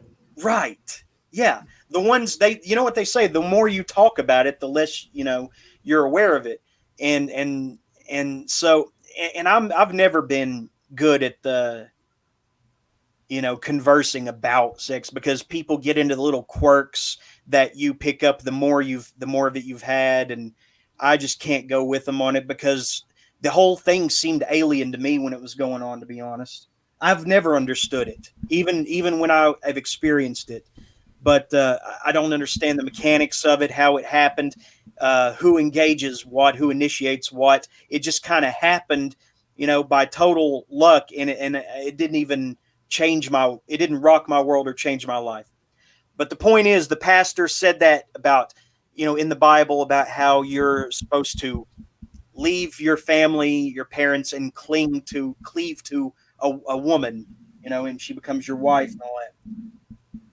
And I wasn't thinking about, well, here I am, I still live, with my dad, and I, am not cleaving. Everything okay, Ben? Yeah. Can you? Is it making weird noises? Yeah. It just worries me that I might not be, be getting picked up. But as long as I have a stand for this somewhere. I'll need to dig that out next time, so I'm not holding it. I'm not taking it personal. I'm just hoping I'm getting hurt is all. That's all I'm worried about. I'm not worried about, anything but making sure that everybody can hear me. You can hear me, right? Yeah. That's all I'm worried about. Okay. So we're up there and he's saying that, and then I start thinking about my mother and how she's the only woman who ever understood me. And I will go to my grave saying that she's the only woman who understood me and whoever will understand me. I'm convinced of that. And I started thinking about how good she was to my friend who was getting married when he was growing up, and he was staying over on weekends at our home, and how she took care of him like he was her own. And I went to pieces right up there. All the women, bridesmaids, were smiling and even cracking jokes. And here I am, the only male on stage, blubbering like a baby. There were a few women in the crowd who were like impressed or touched by this. And at one point I saw the wedding photographer get up close to take a picture of my tear-stained face. It was pretty embarrassing, but in a way it was still dignified. I was still managed to make it dignified by not, by trying to not acknowledge it as much. And it was just kind of happening, and I was trying not to let the attention be on me. But I started thinking about everything, and how all my friends have moved on and had their families. And this was the last of my friends who had been a bachelor, along with me. It was the last of my friends who was a bachelor, and he was finally married off. And now I think, wow, now I really am alone. All of my friends will be consumed with their family lives for the rest of their life, And anybody who ever asks me to be the best man in their wedding again, I mean, I'm probably the worst best man ever. Here's how it went. I almost backed out of it, which is horrible. And he called me, and he was concerned, like trying to find ways to arrange it so I could still come based on the complications that I named in the phone call. And I didn't have the guts to go through with backing out, because he was trying so hard to rearrange things for me, just little old me, and it's his wedding. And I thought, how dare I stand in the way of this, and not be 100% supportive in any way he needs, So I went through with it. But he had another guy up there. It's almost like I was the vice best man, which was probably a good idea, I was the vice best man because he had another guy there that was like the best man. So we both were. Some guy he works with. and I tried to get away twice after the ceremony was over, but they kept dragging me back for pictures. I mean, I'm in my car about to start it. You know, I'm finally calming down. And then they come and they say, hey, we wanted to get some pictures with the wedding photographer before you go. So how could I turn that down? So I came back and did all they asked with the goofy faces and standing beside this person, standing in between the bride and groom, you know, arm around this one's shoulder, all the stuff they asked for, I did it. And then I tried to get away again and something else brought me back, you know. Oh man, it was horrible because I started losing it again when I thought about how alone I really am now and how alone I'm going to be someday when, you know, it's just me in this house alone. And the point, do you think that I conducted myself as best as I could? Opinions from both? I mean, it sounds like you did. Yeah, do you just, I mean, yeah. It wasn't like, just no one said anything to you, did you? Like the friend or anything? Yeah. No. And I spoke to his mom before I left, and I said, I'm happy for everybody. I made that clear, but tell him I had to go. And she said, I will. You know, you're always going to be a part of, you're always, you know, welcome to this family. And that, for some reason, that choked me up even more because I could tell she knew what was bothering me. And it was just, and then because I'm a horrible navigator, I got lost on the interstate trying to get home. I took the wrong exit. And then I went through like 2 towns on the interstates trying to figure out where the correct exit was. And I turned around once or twice. It was a disaster. And finally I shot out in Piney Flats and found my way back to Blountville. But yeah, man, that wasn't my best day, but I felt like I should commit it to audio. Just either you guys ever been best men or anything like that? Ring bearers, anything? No, I think I've only been to one wedding in my life. No, I've been to. No, I was not really supposed to be because my best friend from my friend from Morocco, he, I guess, Muslim weddings don't really have like best men, but I was supposed to attend his wedding when I went to Morocco a few years back, but there were a bunch of delays because Moroccan law is really weird when it comes to divorces, and he had a prior divorce here in the United States, so they had to delay the ceremony, and I wasn't able to stay for his wedding. But you said it was in Morocco? Yeah. You went to Morocco? Yeah, like 4 years ago, I think. What was it like? It was pretty awesome. The food there was amazing. The weather was amazing. It was November, and the weather was beautiful the whole time. Awesome. The landscape was beautiful. It was a great place. Cool.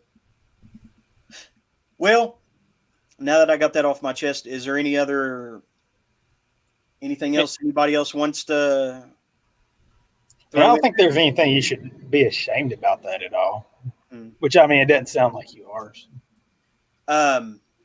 Zach, before we go, you keep bringing up this guy to me, and I feel like he's in our future in some way, form, or fashion. This Jeffrey Daugherty, this Christian whistleblower guy, you keep bringing him up, and so I've seen his name so much from your messages that I feel like it's going to become important. What would you want to say to this guy if we had him on?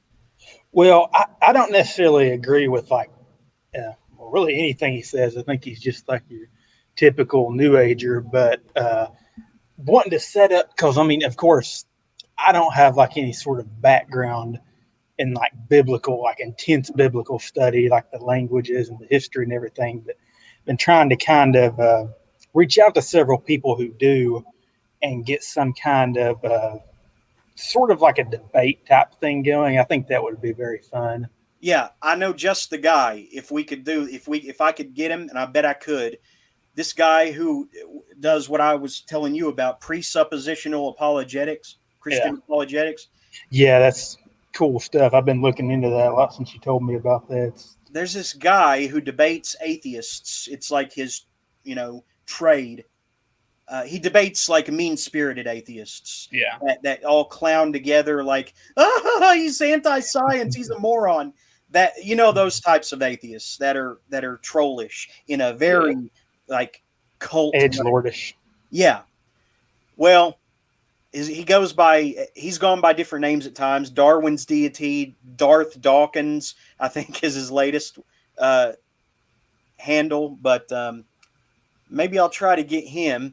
If you can do it. I've struck out on two. I found a lot of these people like they'll debate an article like really scholarly in the scholarly type field, but as far as like talking to people face to face, I don't mind to get those two guys in here and shake things up and get them to go at each other in that style. But me personally, I loathe and despise that style of debate where everything's so structured and rigid. That's not how people communicate. I don't know why Debate Team is taken so seriously, but Debate Team to me is shit, and it has no applications in real life. There is no form to arguing. It's chaotic people with opposing wills. that's what I'm kind of when I say debate. I don't really mean like a formal type thing. Yeah, it's just opposing forces sparking off of each other in different contests of wills. That's all conflict is. It's not something that you can define and cage and debrief. It's not that. That's why I was never saying it was. No, I know, but these two guys, I have a feeling, are the types that do take that format seriously. And so if we could get them together on one of these future shows, and I have a feeling it can be done. Because neither of them have mega huge audiences. Yeah, and I get the feeling the one dude seriously likes the limelight, so I don't think he would disagree. I mean, turn it down. I'm beginning to see what you mean about the guy, basically, because he said today on a Sunday show, which he highlighted as being holy, I guess, because it's Sunday. He then proceeded to make fun of with his guest people who only rely on the Bible, as source material for their lives, while also claiming to be a quasi-religious, person, which I didn't get. Yeah, I found something that was really funny. I was telling you about a review I found, and they were making fun of him because his qualifications were some kind of like online thing, which I don't know anything about him yet. That might be wrong, but my impression of him is that he's a kind of your typical New Ager. And when I say typical New Ager, I mean, they've all kind of got this recurring theme going on of the person is God, not the person is God, but is like a divine being on that level, which is pretty much like, the age-old thing that the Bible is warned about. It's kind of satanic and everything. But he's kind of just applying like the David Icke type thing. It seems kind of lazy to me, but that's just my opinion. So I want to get someone with more of like a scholarly background to kind of. Well, Darth could probably do that. Ben, what do you want to see out of future shows here? Like if the sky's the limit, what would you like? Not just a guest, but what would you like us to do with that guest? Like, how can we make the most of whatever it is you'd like to see? To be honest, I don't have that many ideas. I kind of just want to, talk to people and kind of get in their heads. Cool. I think the debate, the argument idea is very good. You're just getting. I know that's been done before, but I think it can be done in like. I have wanted to get people on to argue with since I was doing that second podcast, Surreal Sermons, before The Quiet Place was a thing. When I was doing Surreal Sermons, I wanted to cultivate an environment where people would feel comfortable to come on and argue. I had to fake it with Danger Slater, unfortunately, and he was a pro at it. He was great. But that's the thing. If something gets really heated, they don't want to do you any favors. But there's this whole, corner of YouTube where people do only that, argue with each other. And so maybe it's the super chats that enable you to, ply their interest. And that's how it's done with them, maybe. But I have not yet mastered the ability to make people who hate me come on and argue with me on my show and do me that favor. Yeah, and just to be clear, I don't want to argue with anyone. I just want to get other people to argue and pull the strings. I understand, but if it happened, would you do it? Oh yeah. If it happened organically, if someone backed you into a corner, surely you would bark back, right? I mean, yeah. No, I'm just. And I'm not going to engineer a scenario like that. I wouldn't put either of you in a corner like that, but but we can put our guests in the corner. Yeah. If we could get some people to troll the chat, that would be great too. But we can just be the engineers of troll and drama. That's what I'm thinking. Trolling and drama. I would love to, but I've got to work on it, And another thing is I can't keep up with the memes. I cannot keep up with the memes, groypers and boomers and all this. What are they're creating new buzzwords every minute. I can't keep up with it. But I just want to know before we go. I want to try something here. First of all, Ben, how would you describe yourself if you had to provide a synopsis of your personality?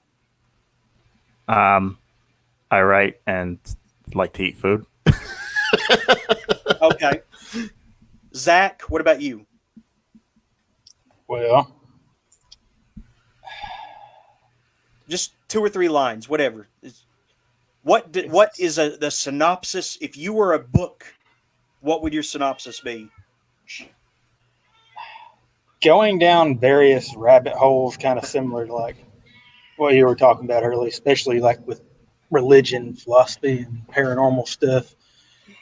And being a weird mix of laid back and not laid back. Laid back but serious. Okay. If I was a book, I'd probably have a blurb from Michiko Kakutani that said, "This is poo poo pee pee doo doo caca." Okay, go. That's my level of maturity. All right. My cat is rubbing against the microphone. Go deeper. Cat ASMR. Go deeper. You like to ride and eat food. Go deeper. Go below that. What's below that layer? I don't even know. As I'm. Are you hollow? Probably. All right, Zach, go deeper than what you just said. I'm just really bad at talking about myself. Yeah, I am too. I've got this thing in my head. It's like anything I'm going to say to describe myself is going to be inaccurate. Okay, I guess specific questions would be better. Well, stop it. I just want to.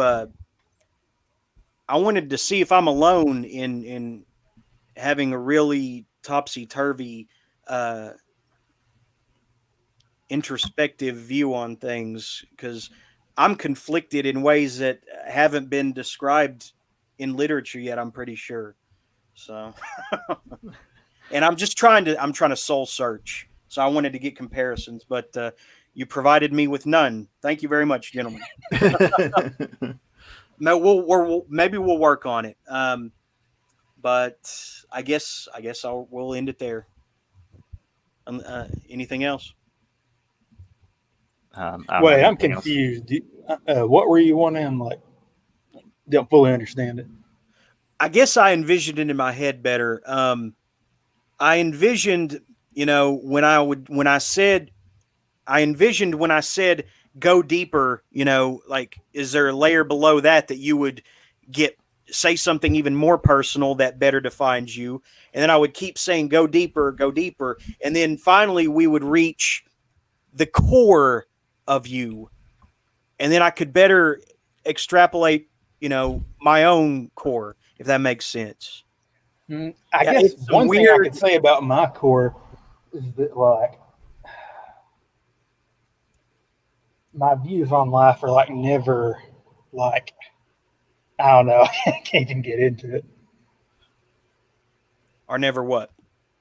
Like, I feel a lot of people, like, I contrast with a lot of people, whereas like my views are always, I tend to go in kind of the abstract supernatural type thing, whereas a lot of people are sort of, I don't know. Okay. Well, you gave it a shot. I've I had would too much scotch. I would probably just summarize my core as I'm motivated by three things: money, attention from pretty girls, and not dying. Huh. That's kind of zen, yeah. As we wrap this up, I just want to say, I know no one's listening right now, but anybody who hears this later, I know the last one had at least 40 listeners, maybe 50. Anyone who hears this later, I just want to, my advice, and I'm nobody, but I would just say, don't take politics so seriously. Everyone's always talking about how we're taking back America. The left and right both say it, and we're going to get this person. Indictments are coming for this person. We're going to recall you. We're going to impeach you. We're going to dox you. When did YouTube become so serious? When did politics become so serious? I mean, seriously, we have Rudy Giuliani talking on Fox News, to the press, saying he has a dead man switch. If anything happens to him, he will release documents and videos related to people in business dealings with Epstein or something. We have Rudy Giuliani openly talking about a dead man switch. Okay, I want that switch to be flipped. Yeah, someone shoot Giuliani. Jeez, I mean, if anybody from the FBI is listening, that's called a joke. Yeah, and I second that, and I third it. I certainly don't. No, it would be horrible if someone shot Rudy Giuliani. I don't want that at all. Yes, you have to say it now. You have to say it now. But yeah, I want Rudy Giuliani to live a long life as well. Just to be clear, I just wanted the switch to be flipped. I didn't want anything to happen. Okay, well, I mean, the only way the switch is getting flipped is if they do. So I would back off that. I would recant that. Or he could just stop being a pussy, pull the trigger himself, and release it. Jeez, man. I don't mean like pull the trigger as in shoot himself. I mean just release the information. God damn it, you fucking coward! Okay, I want Alexandra Ocasio-Cortez to be in like a political human centipede. With who? Let's see. Nancy Pelosi, Ben Bernanke, Adam Schiff, Stephen King. No. I said political. He just talks like Steve King. He's talking. Okay. Yeah, that's what I meant. Let's see.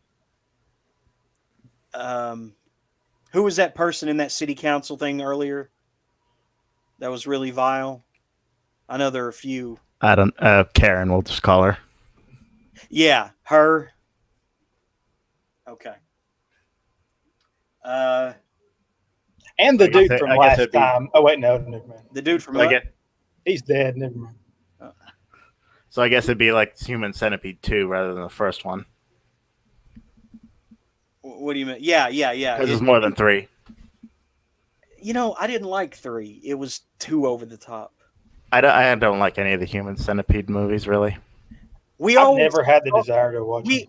For some reason, we always end up talking about the Human Centipede at the end of these shows.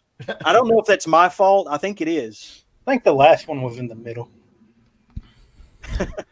If you want to, like, what I view American politics as, imagine a Human Centipede Ouroboros. Over what? Ouroboros. Oh, a snake eating its own tail. Eating itself, yes. Wow. Just sewed ass to mouth, ass to mouth, ass to mouth in a big circle. Yeah. We always end up talking about Human Centipede at the end of these, and I think it's something to do with my psyche.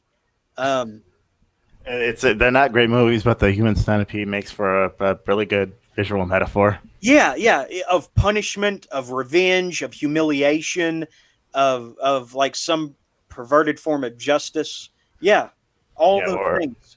Or of just like pointlessness, like the idea of the like shit feeding someone else. Well, see, anytime I have an enemy, I'll let you in on a secret. Anytime I think about an enemy or someone I don't like that I see on TV or read about, or even a fictional character I don't like, I envision them, in a human centipede, and I feel better. I mean, it's like, to me, it's the ultimate form of justice. It's freaking FBI is going to be all over this thing. No, I mean, but it's just in my mind.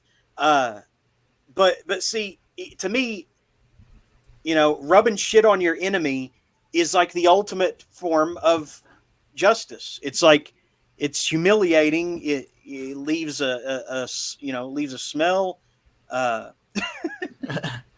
It's funny because it reminds me. I read an essay not too long ago on the website Odd Things Considered.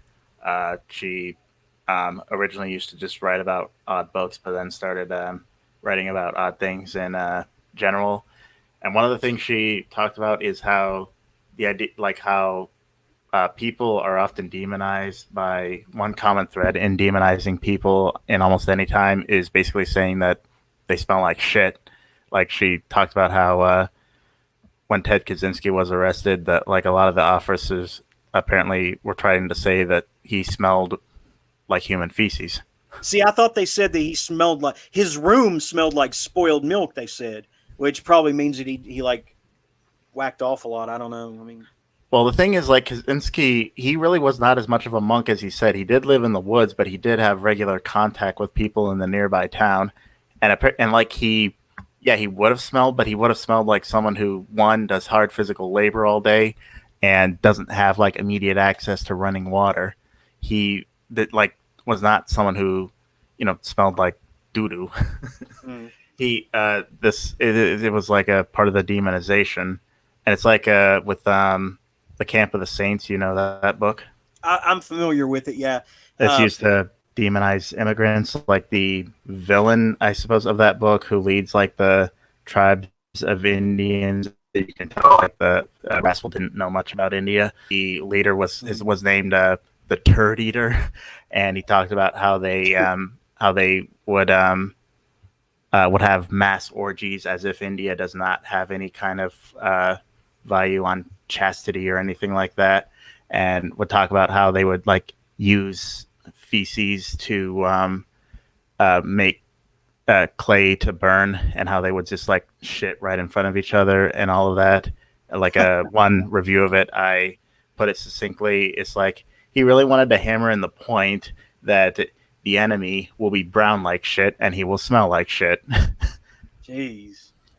So yeah, that is something we associate like everything we hate with waste. Yeah, I guess we do.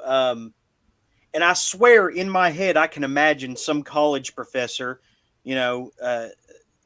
telling his creative writing students, a good way to humiliate your villain is to smear shit on him.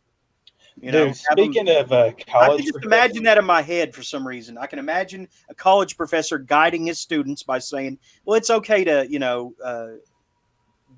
put your villains in a pile of shit. I mean, that's a good way to cap things off. What were you going to say, Zach?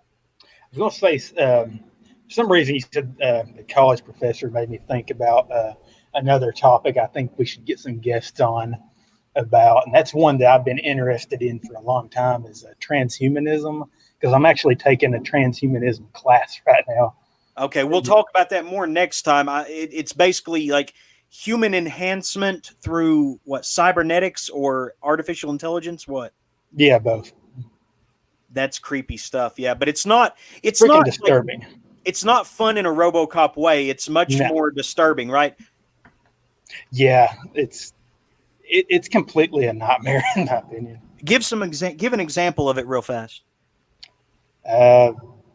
Basically, people believing hoping that they can live forever by having their brains be up or their consciousnesses be uploaded, which is just disturbing. I don't know if it could actually happen, but it seems like it always reverts back, like there are churches of transhumanism where people, worshiping AI gods, and it's just the parallels. I mean, I probably sound like a crazy person, but the parallels to Scripture are just like, I mean, it's right there, Mm.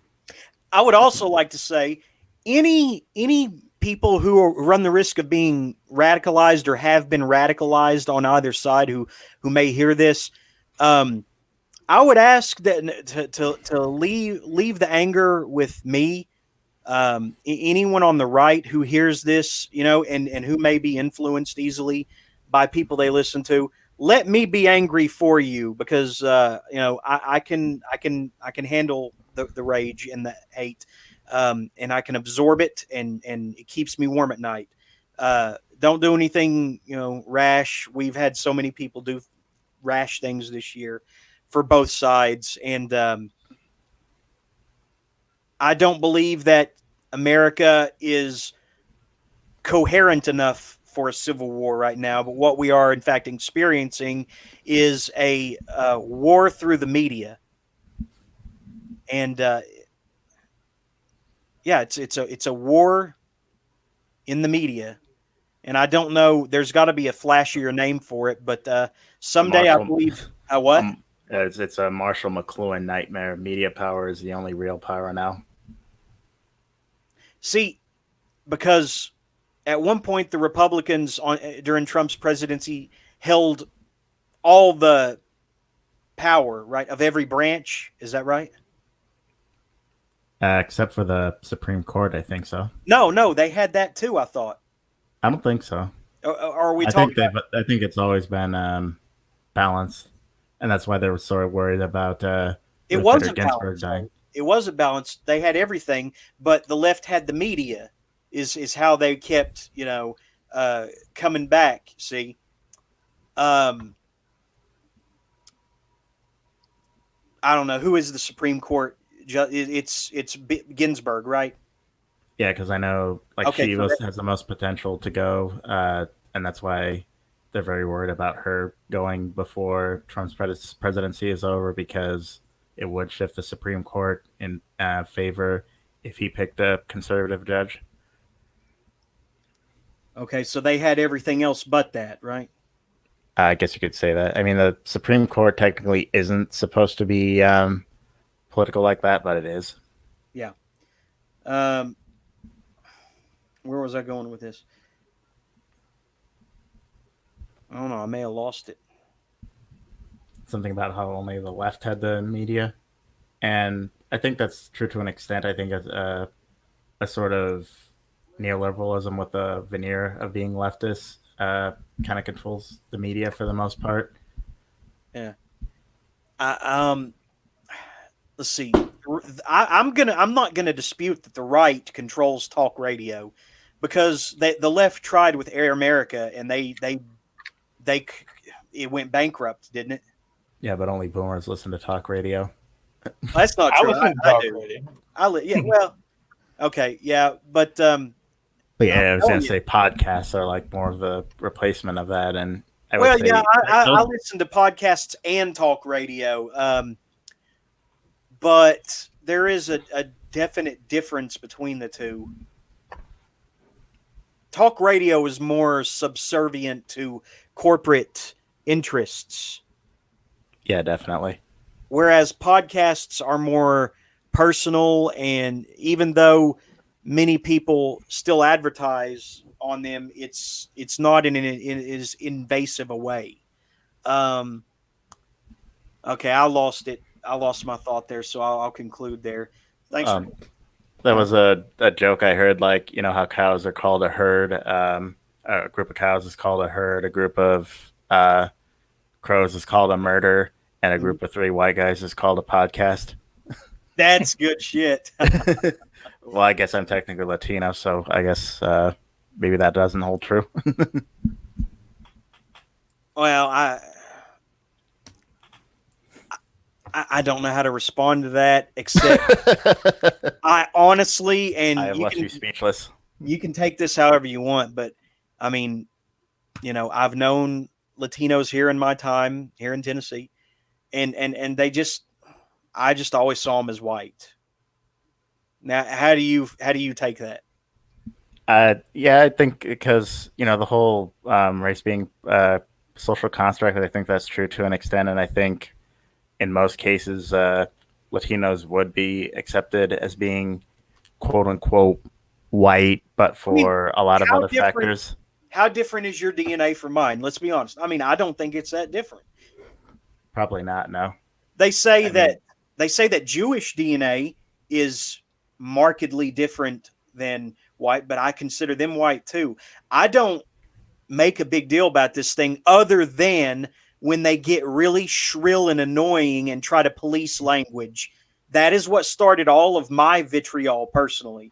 I did not think about this race thing at all until they wouldn't shut the fuck up. And you know who I'm talking about. The people who turn it into a full-blown like martyrdom. You know what I mean? Right? Yeah, I know exactly what you mean. I never thought about this shit before that at all. Now I will react in a trolling fashion to them if they won't shut the fuck up. But I consider Jews and Latinos just as white, and I don't know what the distinction is. I just don't think about it on that level.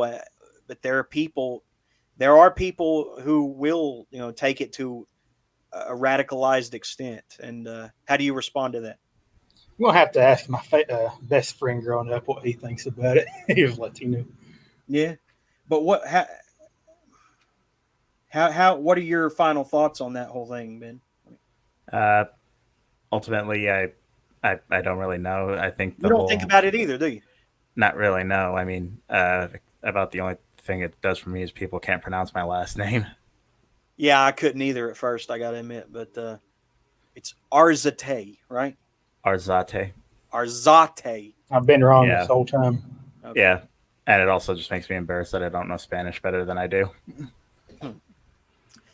Well, on that note, and I think that someday when we're like more comfortable with each other, we are going to have the immigration discussion, and we may say things that we both may say things that we don't like, but I think that we can have that discussion without it, causing a rift, but I don't think we're ready to yet, but I think we could have that discussion sometime and come out of it, okay.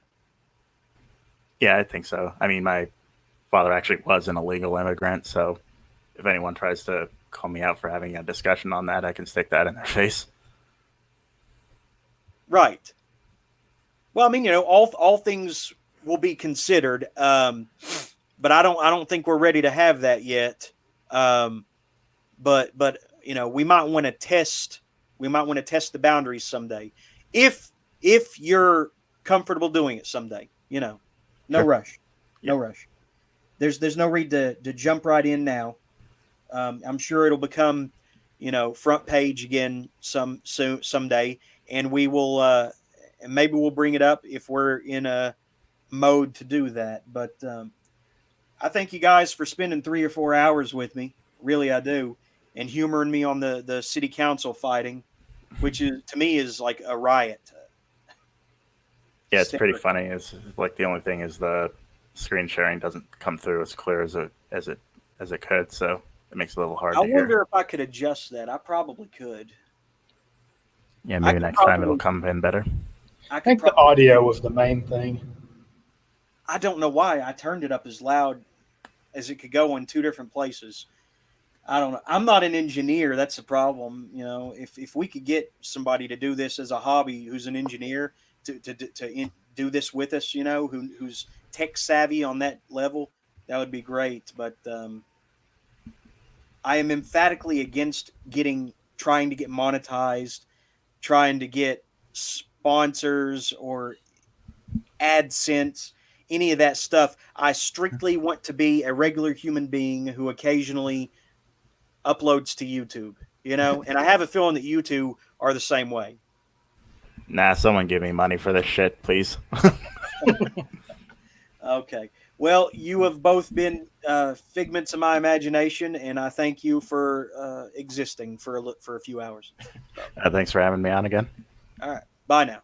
All right, talk to you later. Thanks, guys.